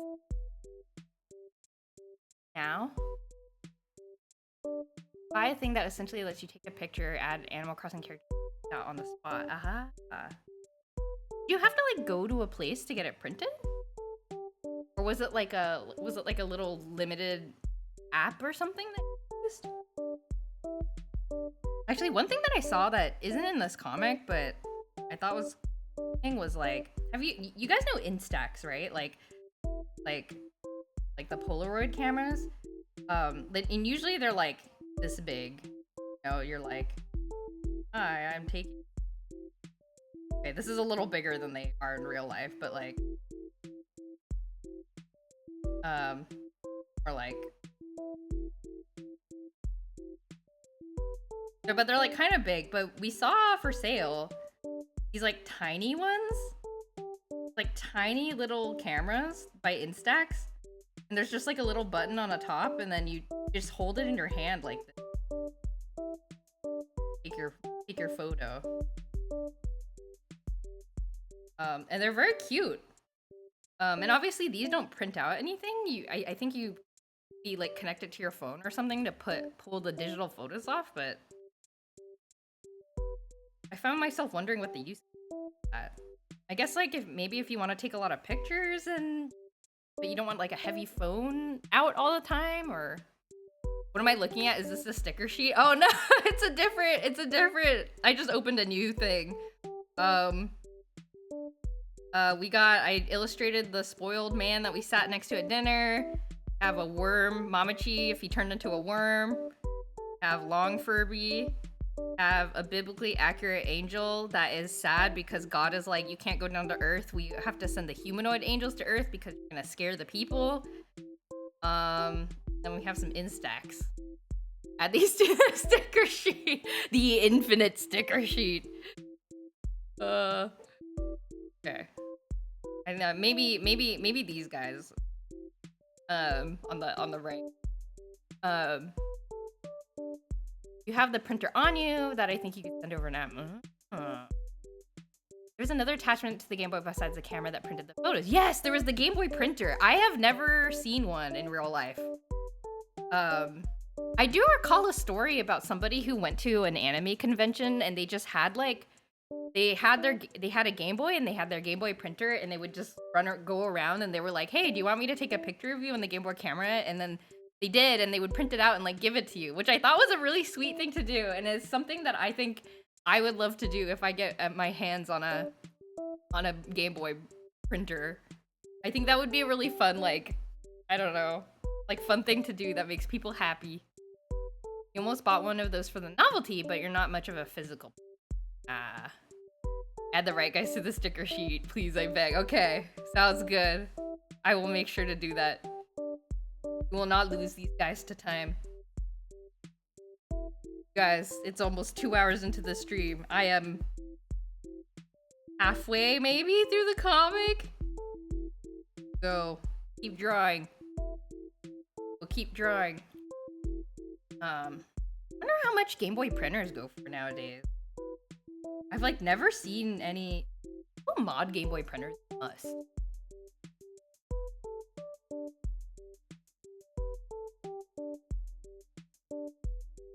You mod the printer? People make Game Boy printer emulators, it looks like. Oh, you can like, oh, there's like an open source one that somebody's designed that you can make. Okay, that's cool.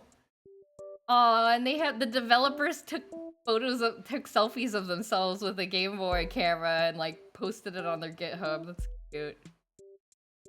Okay, well that might be fun, depending on how hard it is. Maybe we could do a, let's make a Game Boy printer stream. Hand cam stream. That might be cool, if I can figure out where to print things. Why would you say you hate Mamachi? Well, Mamachi loves you, Greg. And that'll never change. Mamachi is a good boy.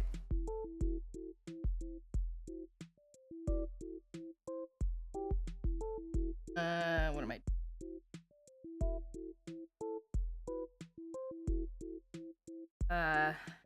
Mamachi. Mamachi! Mamachi! This is Mamachi. Him? You know his name. I made him look kind of scary because of his eyeballs. Is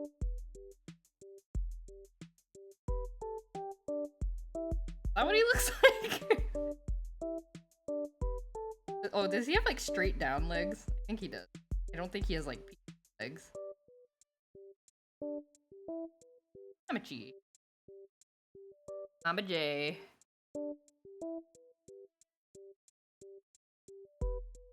He's a boy genius.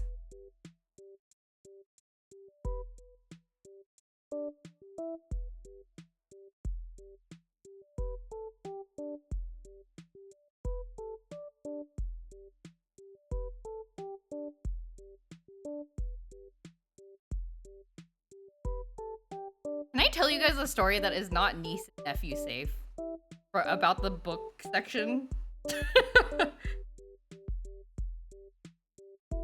About the book section of the secondhand shop we went to? It's like... I was like, should I... It's not really a story, it's just like an observation. That's not allowed? Aw. Hello, fellow Joe. Only art, no stories? He's cute though. Yeah, Mamachi's cute, right? Look at him. Just a little scrunkly dude. I'm a full convert to digital copies, not having easy access to a car. So does the fact that physical PC games may well have been digital copies for decades at this point. Yeah. No, I'm all in for digital copies too. Except for I don't know, with games I always collect physical cartridges of them because I find them, because you can't sell digital games. You like buy a game and you're like, actually I don't like this. I like when you draw them, but not how I did it. You can do it. You can do it, Greg. Okay, let me tell you a not niece and nephew safe observation. So we went to the bookstore. We went to the Book Off. It's the secondhand bookstore, right? And we're just like browsing around, like, right? And like everything is like, nicely organized into sections. They have some new books even. They have some old books. He's already inked. Wait, why are you drawing Mamachi? I'm so curious what you are doing. And so we're just like walking through, seeing everything. And then we walk through and there's like a kid section that has like, some like low, and actually I learned this tidbit. Manga, there's manga that, there's certain manga books that are, maybe it's a particular publisher. Forget how it works, but like they have like a color stripe on them. Maybe it's a spine. I can't remember. This is turning out to be a cool story because I can't remember the details. But like, some manga is color coded so that you can tell like what reading level you need to be to read it. So anyway, there's like books like, so I learned that tidbit while we were walking through like the kids section. And there's like picture books and stuff. and then right next to the kids section is like the BL section, like the boys love section. And I was like, why is like, it wasn't anything super raunchy or anything, but it was like, why is the boys love section, like the romance boys love section, like right next to the kids section? And then my friend was like, oh yeah, that is kind of weird, huh? And then he thought about it for a second and he's like, you know what it is? It's like you're a parent, right? You bring your kids to the bookstore and you drop them off at the kids section. And then, while the kids are browsing the books, mama also needs something to keep her occupied. So why not put the BL section right next to the kids section? And I was like, oh. So that was our theory. But I don't know. But honestly, it's like the most good explanation I can think of because I don't know why else it would be there. What level you need to have read War and Peace to get into Bleach? You cannot unlock this book. You haven't read Bleach from Shonen Jump yet. So anyway, I don't know. Do you think that's and actually, if I was smart, I would have peeked into other bookstores to see if they have a similar organization strategy, actually. Because I think we only went into that one bookstore where we made that observation. But if all the other bookstores are also doing the same thing, then I think there's some meat to this theory. The alternative is that it's less of a big deal in Japan as it is in the US. Yeah, I mean, I'm sure that's true also. It's not the most practical solution. It's a little irresponsible if your kids are next to you. I don't think that explanation is attached to reality at all, honestly. Yeah, well, I mean, I think it's more like... Yeah, I mean, it wasn't raunchy stuff. It was just like romance. It's like romance manga and romance novels. Like, I mean, I think. I didn't look too closely, but it didn't seem like there was anything like super like, oh, kids should not be looking at this. It was just like queer romance, I guess. Like, I don't know. I have no idea, but why? Yeah, I don't know how no, they were like literally right next to each other. It was like this section is the kids section, like picture books, and then this section, like, and then there was like, and there was like a new bookshelf, like two bookshelves right next to each other, and then this was like the BL section. It was like literally right next to each other, like on the same wall. Don't say meat when talking about boys love. I'm sorry. It's funny, right? I was, because we were standing there like puzzling, like, why is it like this? So anyway, I don't know. Like, that's the only explanation I can think of. Her hard-hitting expose on the boys of placement in Japanese bookstores. Now I'm curious about whether it's like that in other bookstores also. I don't know. I should have looked in other bookstores for science. Just to see. I am gonna attempt to draw this fancy liquor that we saw at the fancy liquor. Curious and one.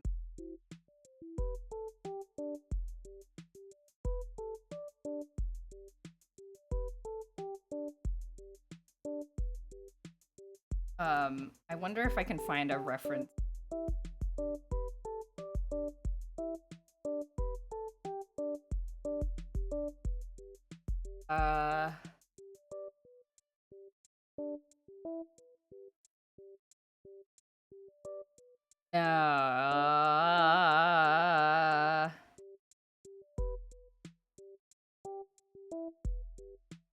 Okay, I'm gonna just have to improvise. I don't think I do not know what to Google in order to find the thing that I saw. Also possible you went to one of the seedier bookstores? No, it was very like there were like the vibe I got is just like a neighborhood bookstore, and it's from like a very popular chain called Book Off.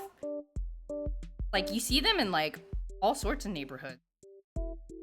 And there were like like we were there in the afternoon, so there were like kids there being like, you know, oh, I'm gonna use my allowance money to buy manga after school. Like they're like, I don't know, it seemed very family friendly. And like, I don't know. No. Or maybe there's just like one employee there who's like really into BL and they're like, I need to, you know, I will arrange this in a way that I think supports my fellow BL lovers. I don't know.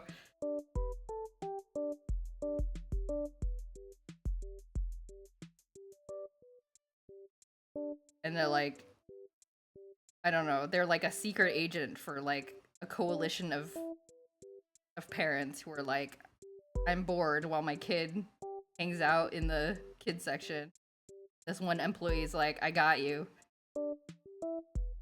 I don't know how to draw this thing that I saw. It was a saxophone-shaped cage with a bottle of whiskey inside.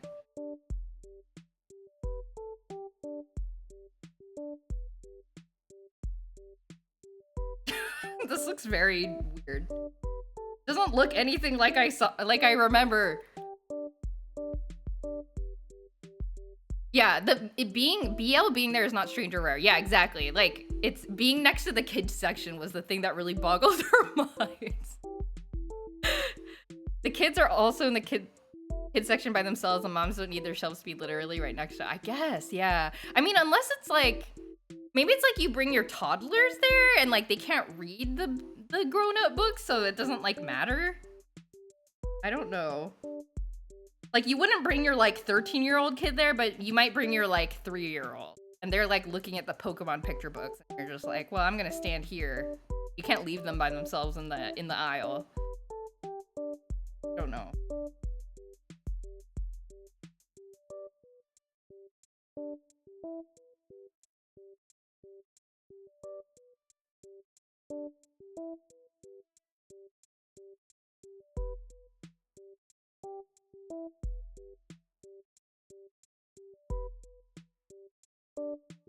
The aging consent used to be much lower in Japan than in, yeah. Yeah, I don't know. I'm sure culturally, I'm sure they have a different like relationship with like romance and love stuff. That's for sure. I mean, I think that's probably true of countries. Every explanation makes it sound worse. I'm sorry. I don't know. I'm struggling with not knowing why things are the way they are, and I keep noodling on it, and maybe it's best to just let it go. That's the theme of this stream, is trying to figure out why things are the way they are and then making it worse.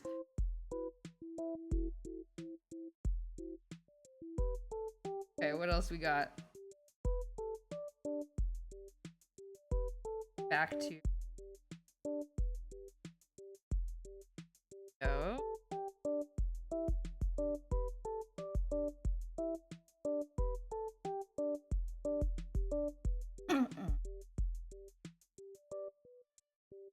You better not theorize. Life's not a mystery to discover. I love theorizing.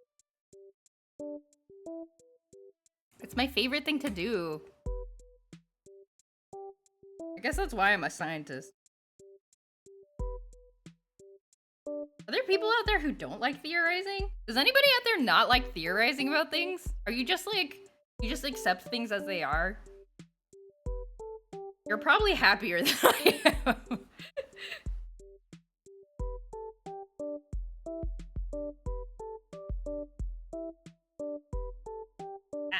I dropped my pen! Okay. Everything's fine.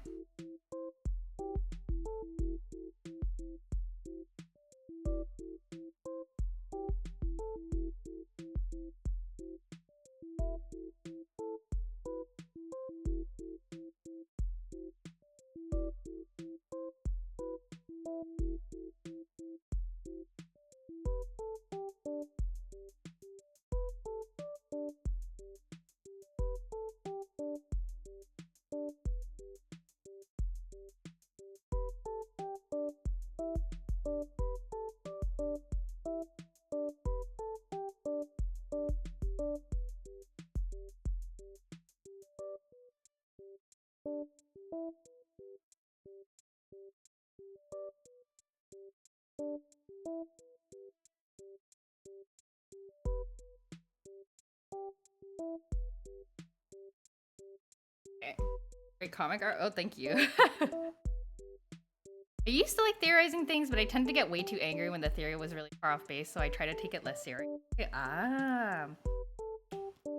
that's wise.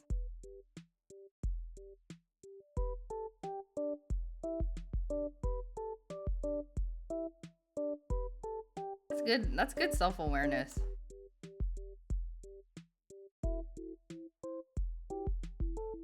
Not really, but kinda. Oh, I see.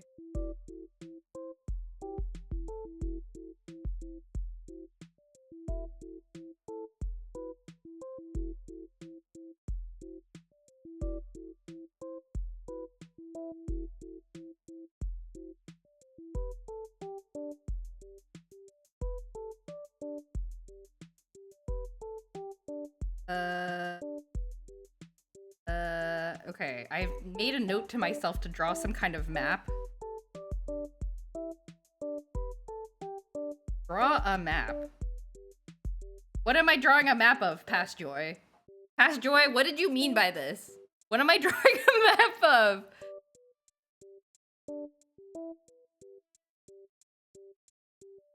Okay, maybe I just won't. I do not remember what I'm trying to tell myself.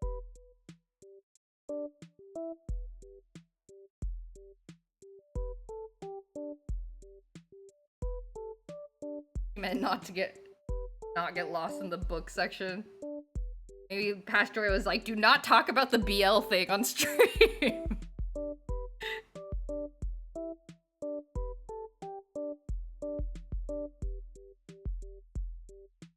Marble has the desk. Now at the desk, marble. Back to the desk with marble.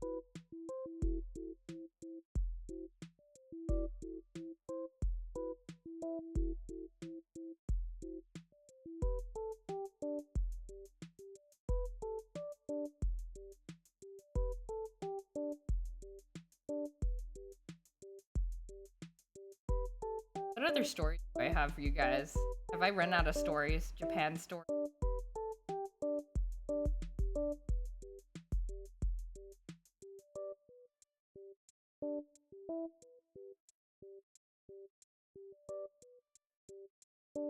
Oh, did I talk about how I successfully bought a virtual pet in an electronics store? I feel like I have. I've got a form of autism, along with my particular flavor, comes with getting irrationally angry if I get set in something happening, and then plans or expectations have to get amended. If I didn't want to do this in the first place, if I'm expecting it too hard and it doesn't happen, I get angry. Yeah, I can totally relate to that. Like, I also get kind of, I'm sure it's like not the same, but I also get like a little bamboozled when plans change. Like, that's just kind of how my brain is wired as well. But yeah, it definitely takes so like, do you just kind of have to, it sounds like you've been able to kind of manage it though with some practice. Like there isn't really anything for it. You kind of just have to like practice accepting it sounds like, and it sounds like you've been able to like, you're now able to kind of take care of it pretty reasonably now. So that's good. I'm glad that you don't get stressed out as much now. Ran out of story before the art. I successfully had a couple of conversations with Japanese. I was looking for a particular thing. Do I have a picture of the thing that I bought? Yes. Show you this that I bought. It's so cute.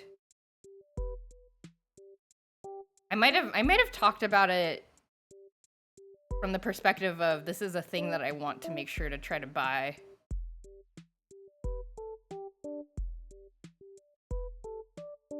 Look at it. Look at this. This is the Sumiko Gurashi Friends Plus.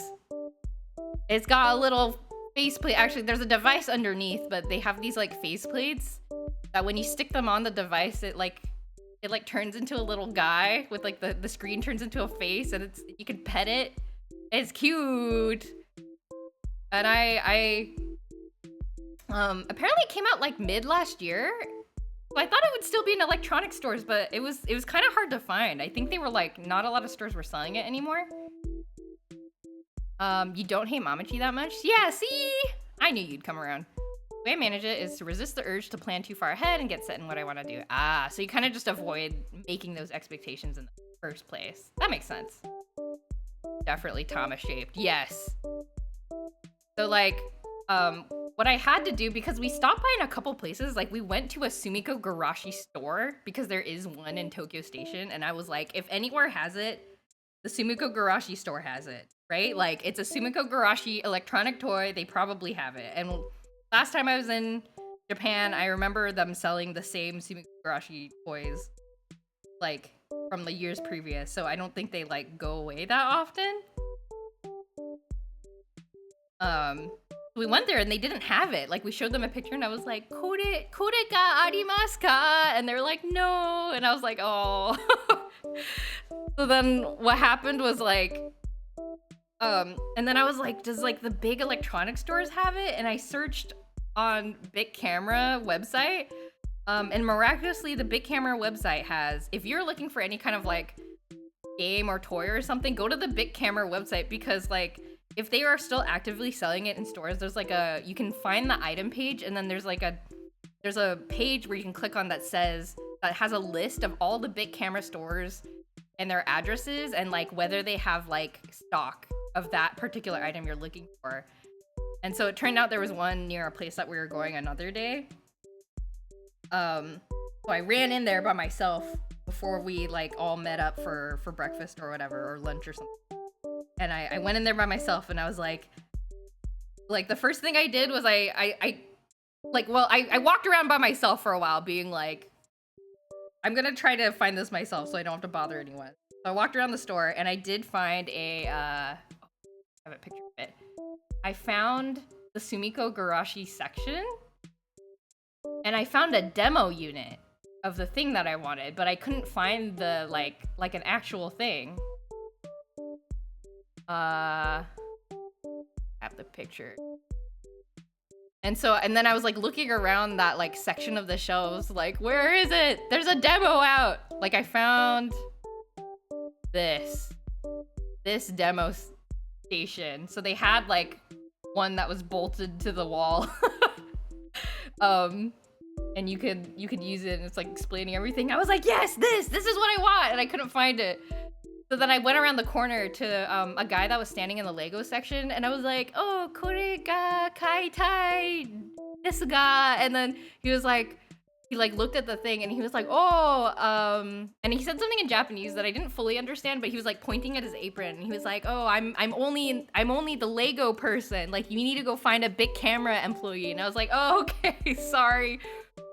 So then I went and I looked for a guy and I was like, "Oh, I found this." And like I explained like, "I found this thing, but there are no boxes." And I have no idea if that was intelligible to him, but I was like, and then I was like, "Oh, please, over here." And like he followed me. He's like, "Oh," and then we found it. It turned out that there were boxes there. They were just like they had just fallen over and they were just kind of like on the shelves, like unseeable.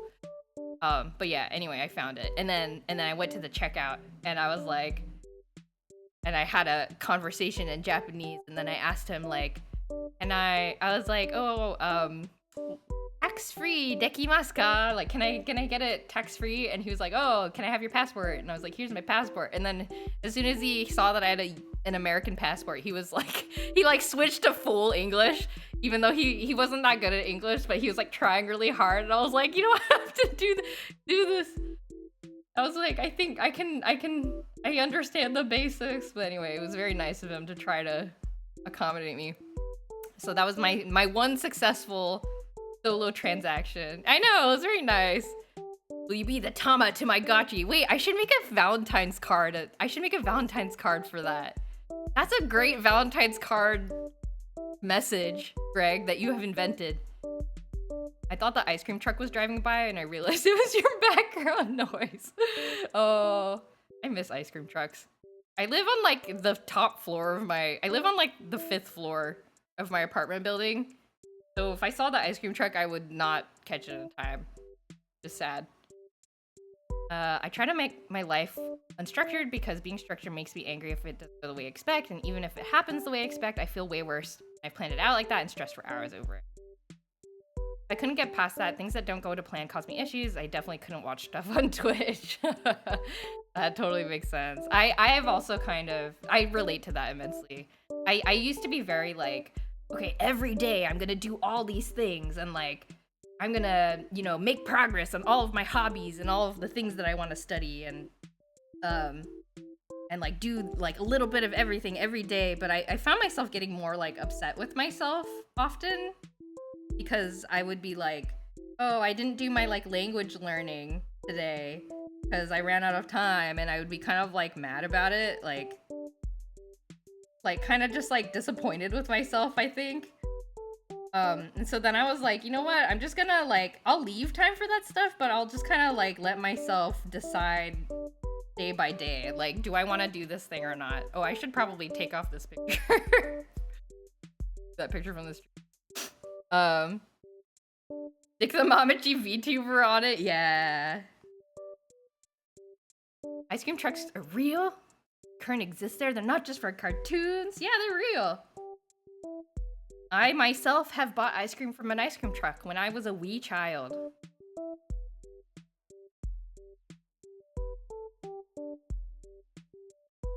But not recently. Oh, I think it's because I keep Control-Z on the wrong window.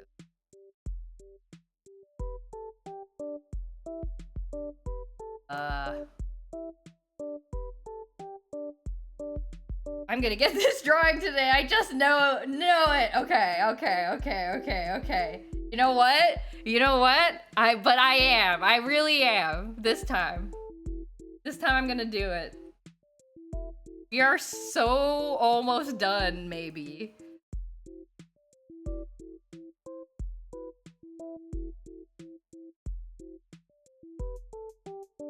I thought they were from like the 60s to the 90s. Oh no, it's still a thing. I mean, I'm sure it depends on neighborhood, perhaps.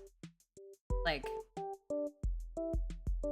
I'm sure the ice cream truck people are like, they're like, oh yeah, this neighborhood, prime ice cream selling territory.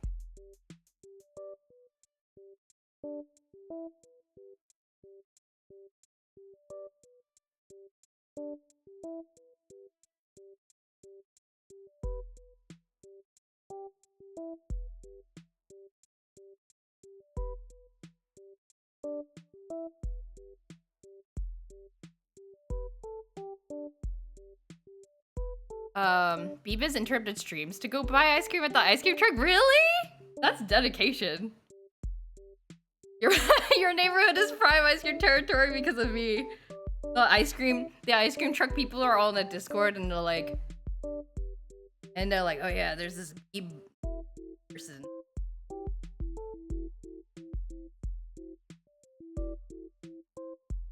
Man, like they have to play rock paper scissors. Gets to go through that neighborhood on any given day that week. Dang it. B-Boys buys ice cream. I want to go. Is this a concept for Homer neglect his job? I mean, multiple things can be true at once, you know?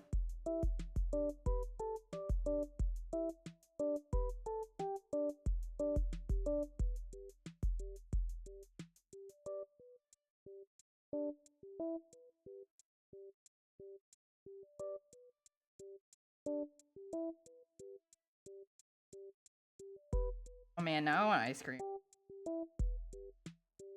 Oh, I want ice cream.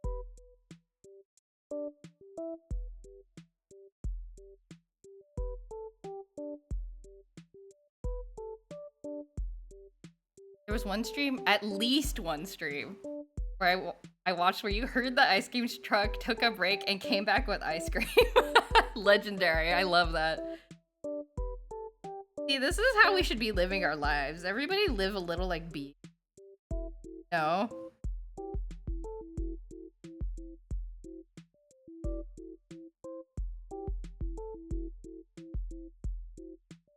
Get that ice cream truck. When the opportunity comes up, don't wait. Just go for it. Pretty sure you've sent crazy returns to get ice cream from the truck. Please. Gotta go, but I can't pause this game. This happened on and off stream times. I mean, what is marriage? Like, what is marriage other than being partners when they get each other treats occasionally? That's what marriage is all about. What partnership and romance is all about.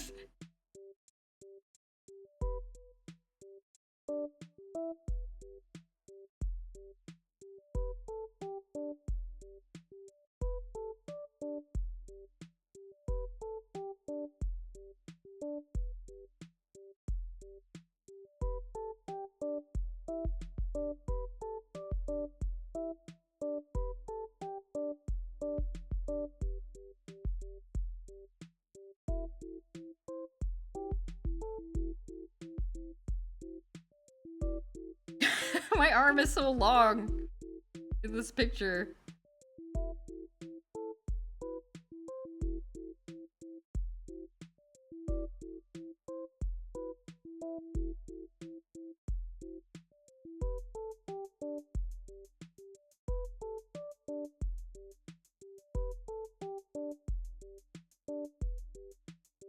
The final goal of a romance is to have somebody you can depend on to help you and to be able to help that person. Yeah. And that includes getting ice cream truck.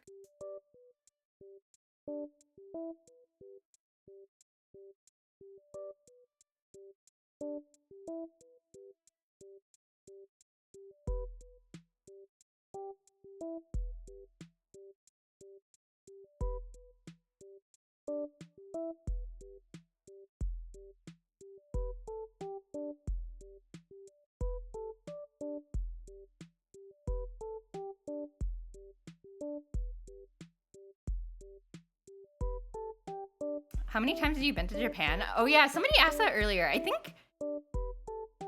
it's been 4 or 5 times. It's been several times. I've been there a lot. And confession chat. Oh no, it's not a problem. It's not a problem. Confession chat. I'm going again in May, but this time it's for work. Coincidentally, it's coincidental. It's not on purpose. I'm going again in May, but it's for work. It's for work. So at least I'm not paying for it, which is nice.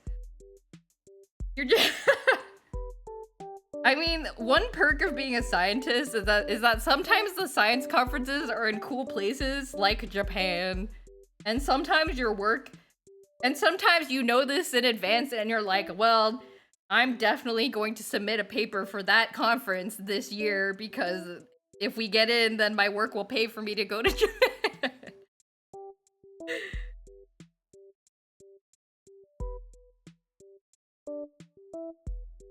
For work. It is! It's actually for work! It's actually for work. Voodoo, hello! Going good. Hope your weekend is going well. Who's your boss, Mamachi? Yes. My boss is Mamachi. My boss is very supportive. I mean, it's not like we get to like, you know, they're not gonna be like, oh, you can get business class, do whatever you want. Like, they're still like, you have to buy an economy ticket. Like, please do not buy like super fancy seats.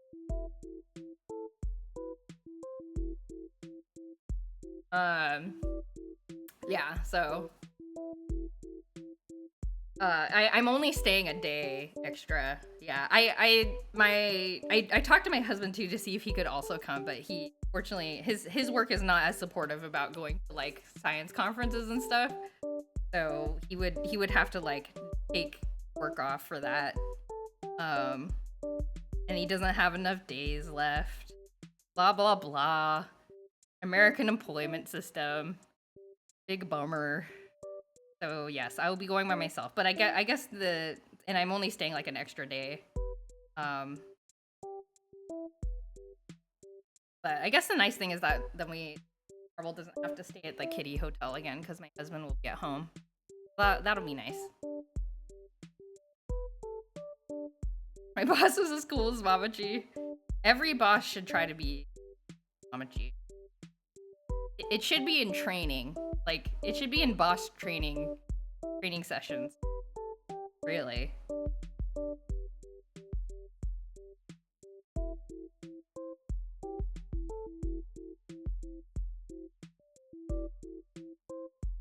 Speaking of going to Japan, I started playing the copy of Final Fantasy Pixel Remastered that my husband got me for Christmas like 2 years ago. Like, I finally started playing it on the train.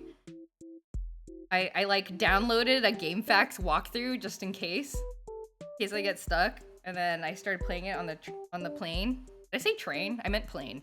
I started playing Final Fantasy 1 on the plane. Does Marvel stay at the same place whenever you travel? Yes, they love him so much, and we really trust the people that take care of him there.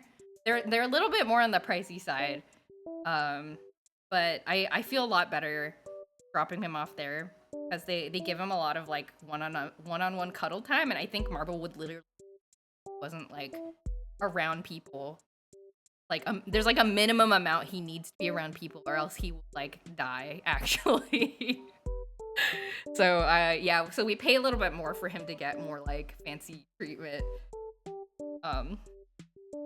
How is it so far? It's good. Like, I mean, it's obviously like a remaster because I enjoy it, but it really is like you get dropped into the game and then you're just like bloop, turn on the game and you're like, now you're playing Final Fantasy, go for it, and you're just like, okay, so you just like run around. The game does not hold your hand that much about like where you're supposed to go.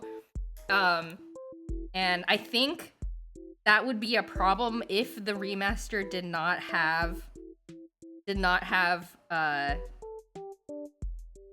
like an option to turn off random battles, because otherwise there would be a lot of very painful backtracking. But thankfully, you can just like, if you're like, oh shoot, I went to the wrong place, you can turn off random battles and just like run back out of wherever you were. Yeah, it was an NES game originally. Yes. So, that was how it was back in the day, I guess. And then they also have the other quality of life things that they have is that they have, you can turn on XP and gold modifiers or guild modifiers. So I turned my XP gain and my gil gain like to 4 times. So I'm just like super. So I can kind of skip a bunch of battles and still be like not under leveled, which is really nice. Like you don't have to grind. Final Fantasy 1 in the GBA is the only FF game I've played way back. Never finished because I had no idea where to go. Ah, correct that next year. Yeah, like I mean, I don't know if the GBA version has the same quality of life stuff, but I really enjoyed the Pixel remaster having the quality of life stuff because it meant that I didn't get frustrated. I could kind of just go through the game and like explore around for myself because otherwise I definitely would have stuck to the walkthrough.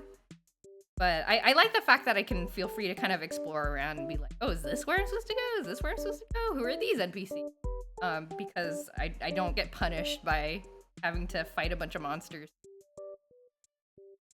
Oh, next year I'll finish some Final Fantasies, but not Final Fantasy 1. Oh, okay. Yeah, that's fair. Yeah. There's a lot of good Final Fantasies out there. You played Final Fantasy 3 on DS a while ago. Do you recommend it? Like, how did you like it? I don't know very much about Final Fantasy 3.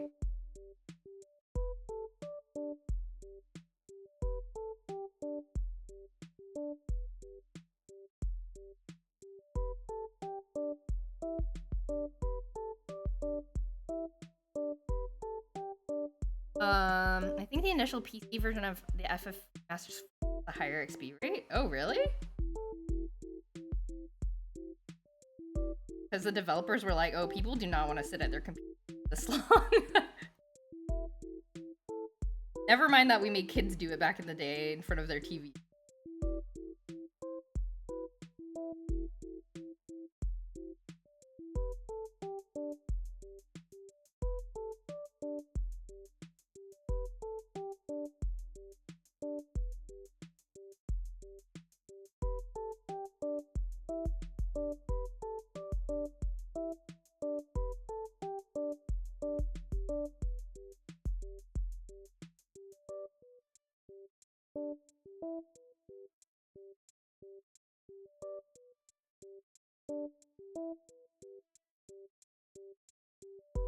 Song, what it's from? This is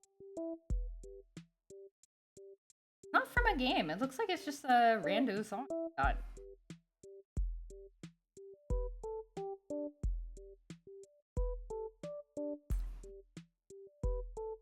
By somebody named Miyuki Kuzu. How I added this. It might have just been like a random suggestion, and I was like, sure, I'll add it.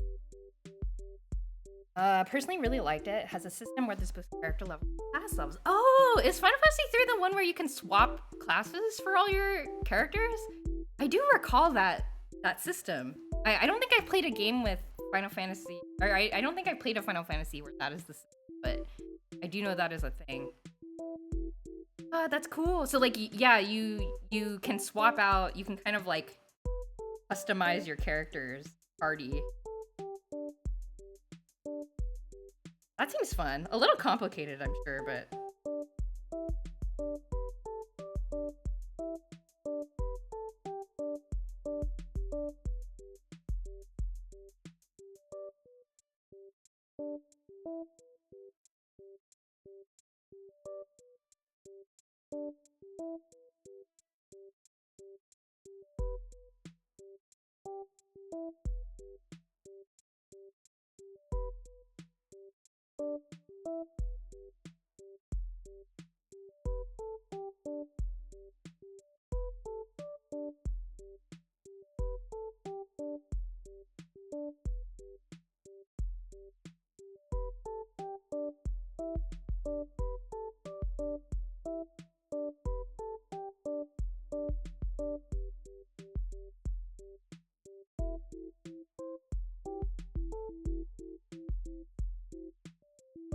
So many RPGs I want to play before 2030. That's so real.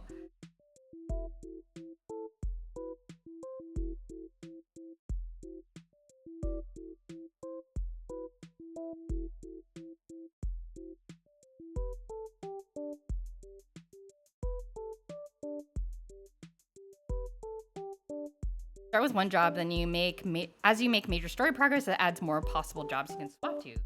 That sounds fun.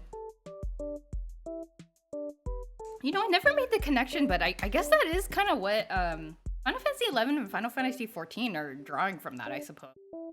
Where like you have one character, you have a single character that can swap classes instead of like how other MMOs used to do it.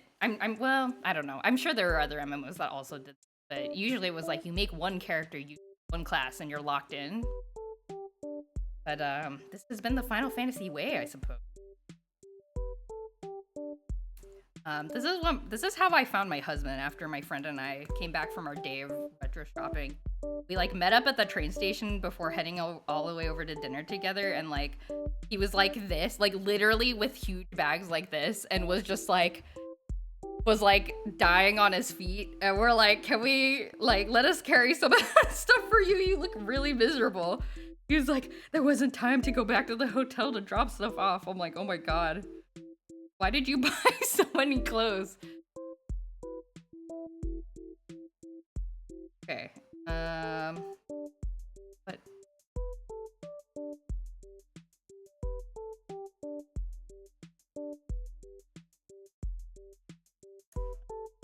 Pasta. Pizza pasta, please.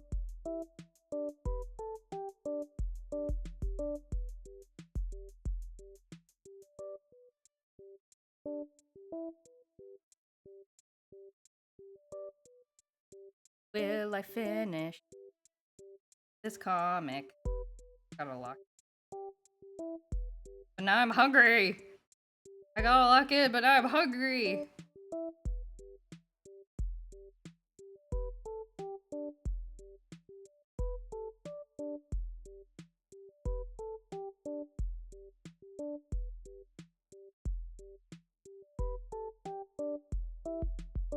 But yeah, with Final Fantasy 1, I think I'm like more than halfway through. I have gone quite far. I have 3 of the 4 elemental crystals. Unless it's gonna pull a classic JRPG thing where it's like, or a Zelda thing where it's like, oh, you've collected all 4 of the crystals. Now you got to do this other big quest. Like, oh, okay.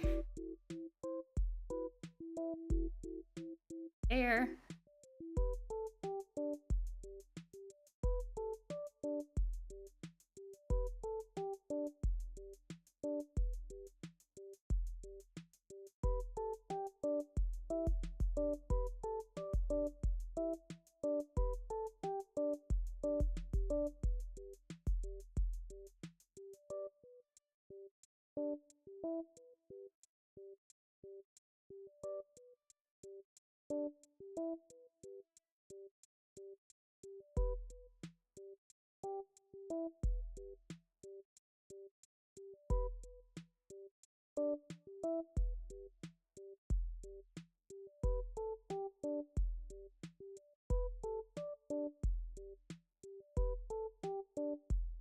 You ever play Captain Toad Treasure Tracker? I have not. I've heard tales about Captain Toad, the Treasure Tracker. I've heard tales of his treasure tracking. Good? Was it a Wii game? Or Switch? God, I've suddenly forgotten how to draw my husband here.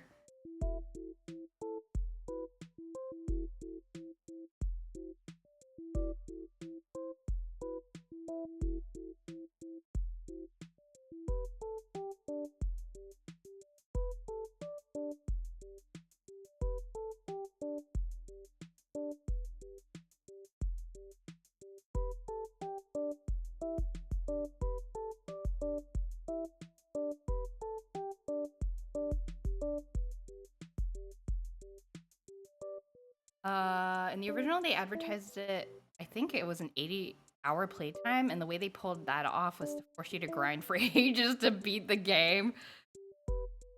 Not a pleasant thing, but I guess back in the day, what else were you gonna do?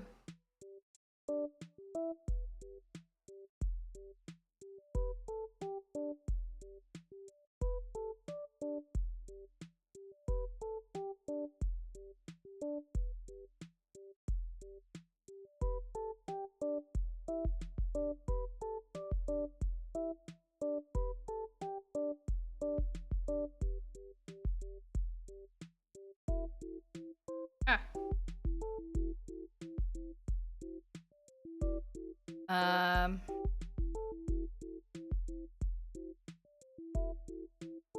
Wii U game that was also ported to Switch.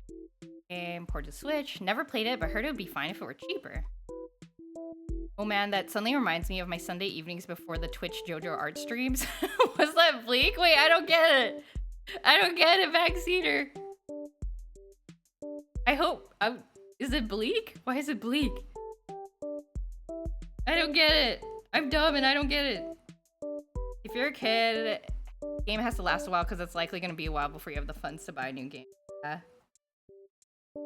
And I'm sure there's like, you know, it's like fun adventuring around. Since I've been poking around Final Fantasy XI subreddit, and like the way that people talk about the olden times is kind of interesting. Like the grind to get through the Shadow Lord's dungeon, for example. Like it took me like, I don't know, like an hour or something but like back in the day it took people multiple days. Like it would be, and then if you died you'd have to start all over and like trudge through the dungeon again and try not to get like totally killed by all of the mob monsters running around, the very strong monsters. It used to be bleak, that's the point. You saved me from bleakness. Oh, okay, I'm glad. Yay! My stream is not bleak. I'm glad to hear that. But yeah, people, I think for people that grind made the cost of failure so high that it was like thrilling in a way. So I kind of wonder if that's maybe how it felt playing early JRPGs too.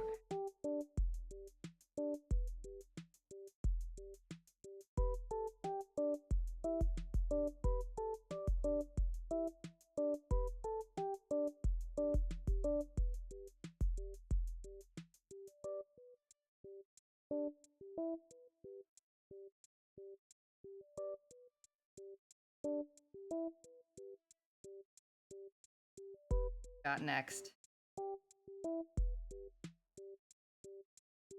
Okay. Oh, I'm almost done. There's like 4 panels left. Yes. Dave. Mamachi's a neutral entity. Yay! Well, I'll take it. That sounds good. Treasure Tracker was a little puzzle game that was puzzle levels Mario 3D. Yeah. Okay, was it like was it one of those things where it's like, you know, Toad is in this area and you have to like get him from the start to the end or something? Like, is it like Monument Valley? I don't know. Like, is it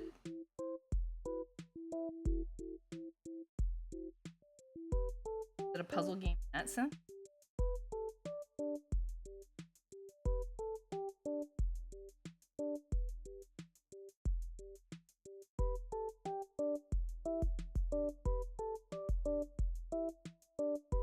Ah, okay.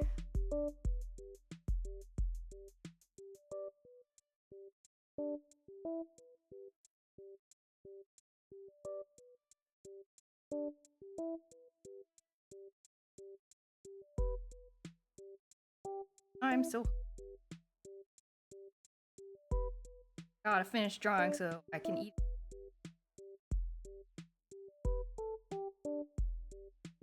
I stopped. I ran out of stories, so the drawing is happening faster. Oh, my friend had to, he bought his little pocket Pikachu. I suggested that we should buy batteries for it and he should try running it because it's like, we're in Japan, we're gonna be doing a lot of walking. True, so we found batteries, but we couldn't find a screwdriver. We tried to ask for a screwdriver at the electronics store. We're like, Doraiba, and they're like, what? They're like, no, we don't have Doraibas. We're like, oh, dang. And then I suggested, oh, when you get back to your hotel, you should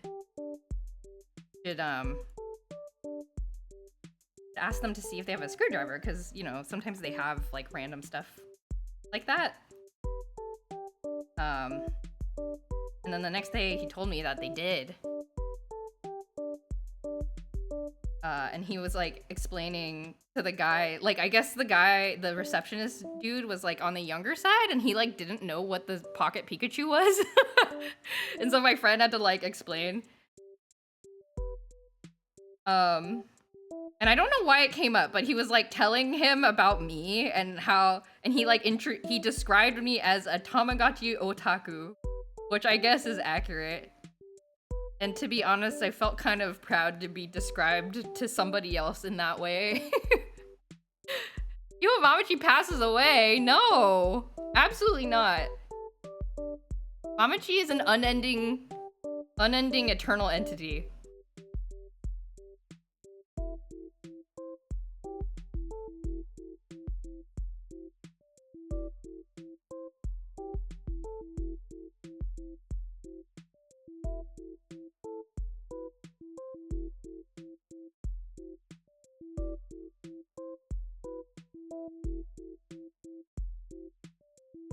Anne is like getting shaky because I'm hungry.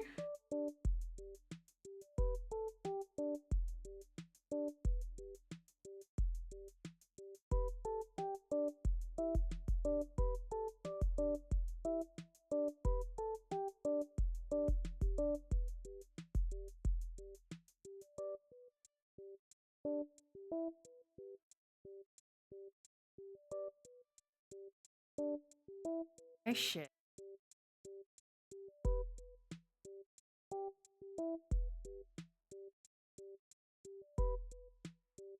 Hungry, you're shaking? I am. I'm a little shaky. Not a good sign.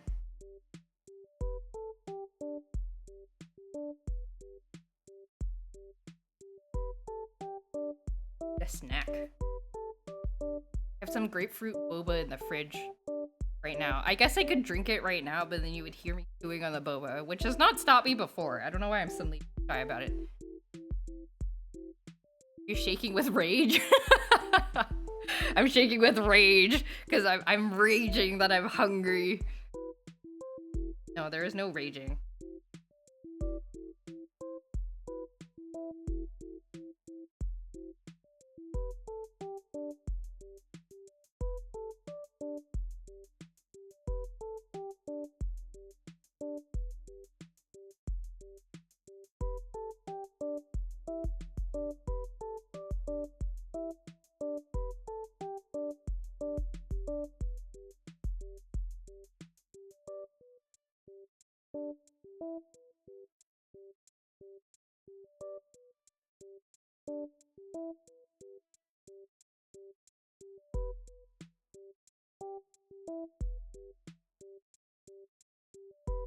Thanks for saying you're hungry. You're welcome.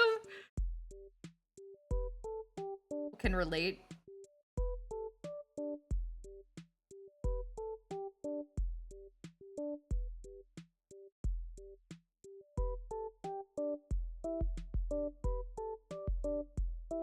I like to be open about my vulnerabilities, my hunger.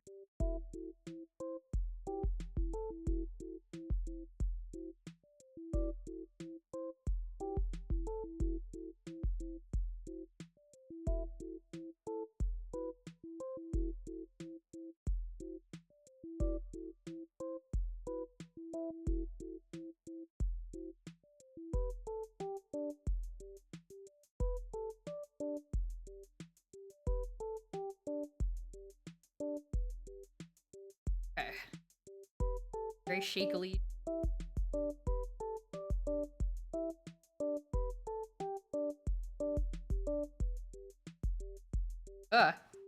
Wrong screen. Ah, Joy, you can do it. I can do this. Survive.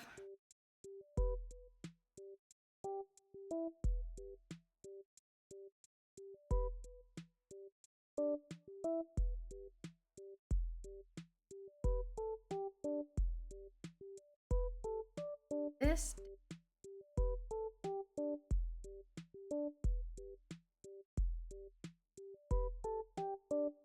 That down.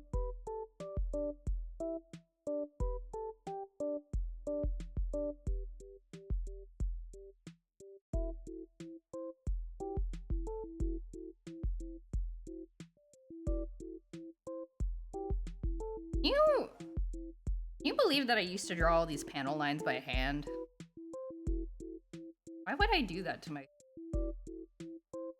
much easier finding everything?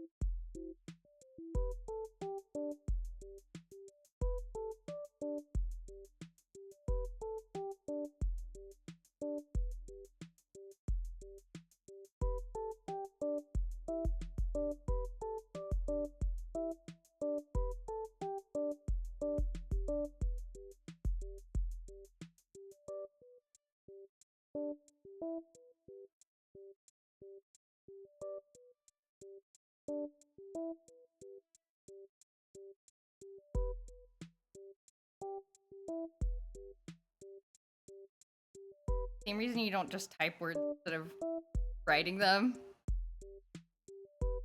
Why do I handwrite it? I guess it looks more personal. I don't know. Oops.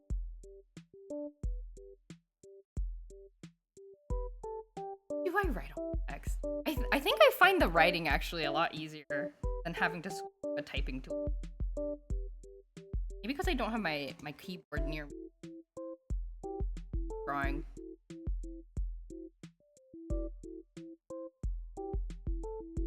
I don't know. Maybe the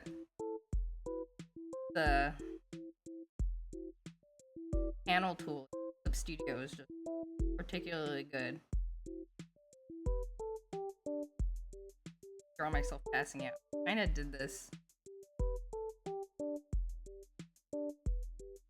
How to draw myself like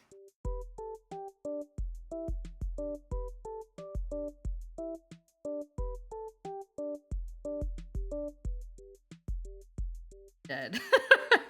Okay.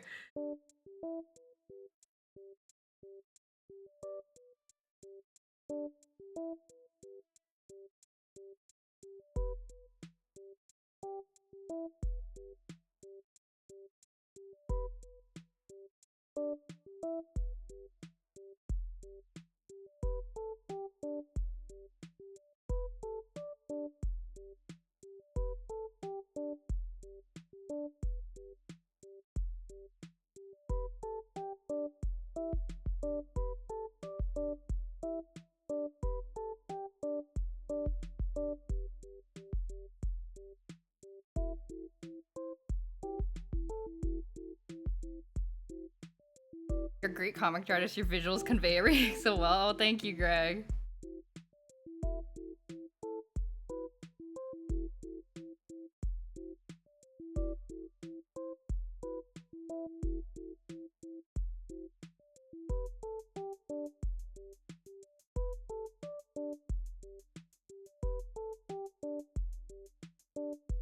Okay. 2 more panels! 2 more panels and I'm free! Get rid of the sketch now.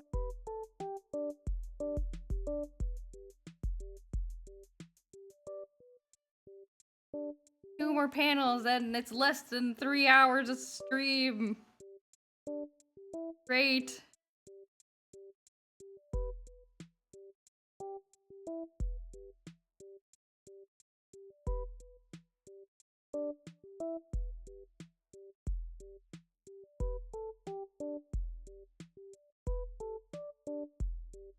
Nice. That. Oh, not that way.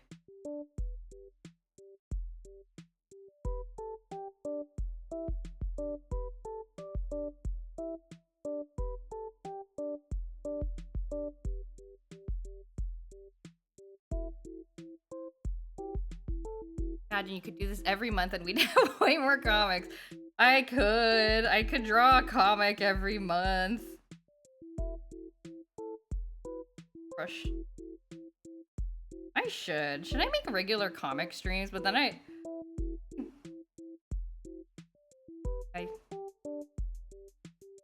regular comic streams. I guess that would kind of help me not stress about like what I drew for art stream this week. I don't know, because at least one would be planned for every time.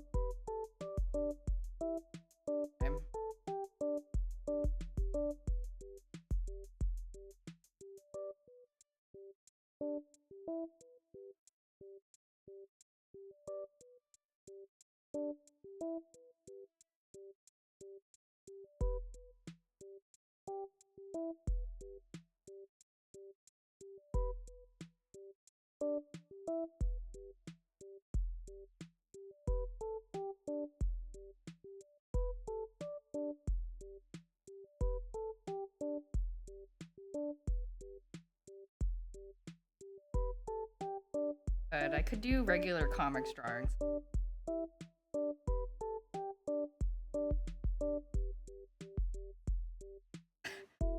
But I'm trying to draw here.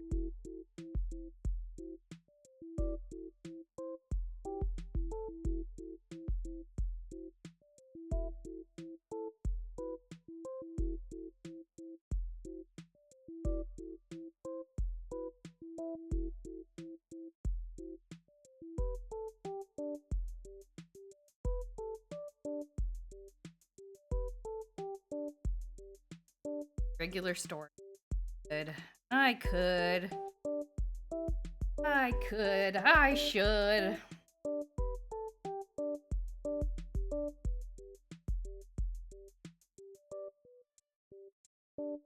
I should do like the first Sunday of every month is a comic stream.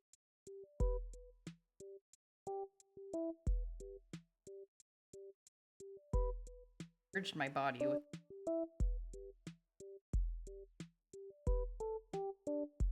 Okay. I mean, I think this gets the gist across. This is such a funny drawing.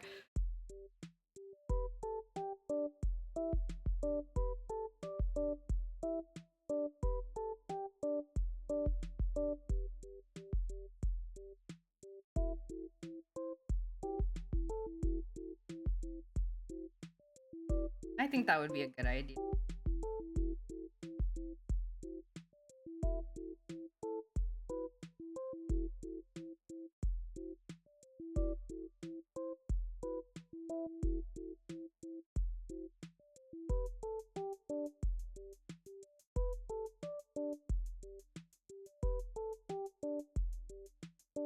I feel like I ended last year's hourly comic with like a set of repeated drawings also.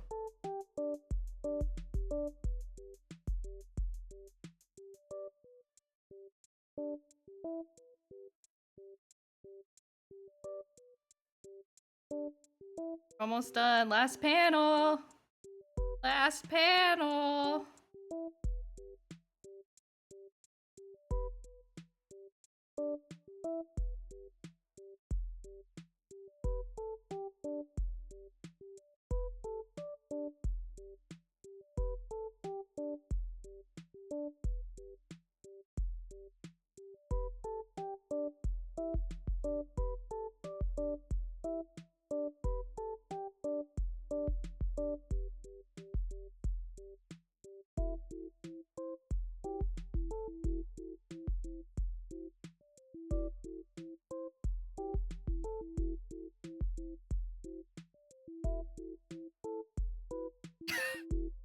I'm looking.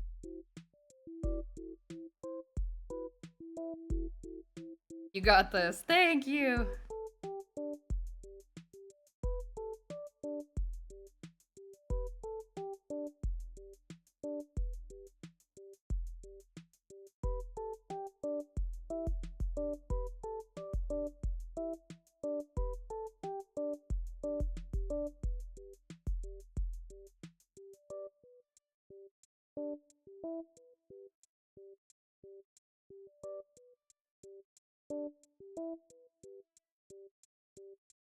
You right-aligned text. Oh my god.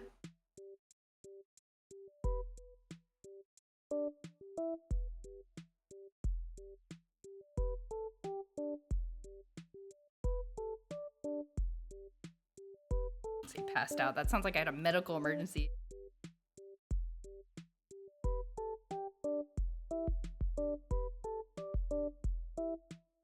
Yeah!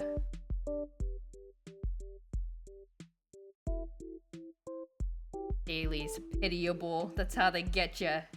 My chocobo will die. My chocobo, if I don't log in, and then I log in the next day and I check on my chocobo in Final Fantasy XI, the guy is like, your chocobo is starving. I I can't do this to Lord Invincible, the Chocobo. I'm going to date this comic February 1st, 2025, because that's when I meant to draw it. Okay. Yay! Prop.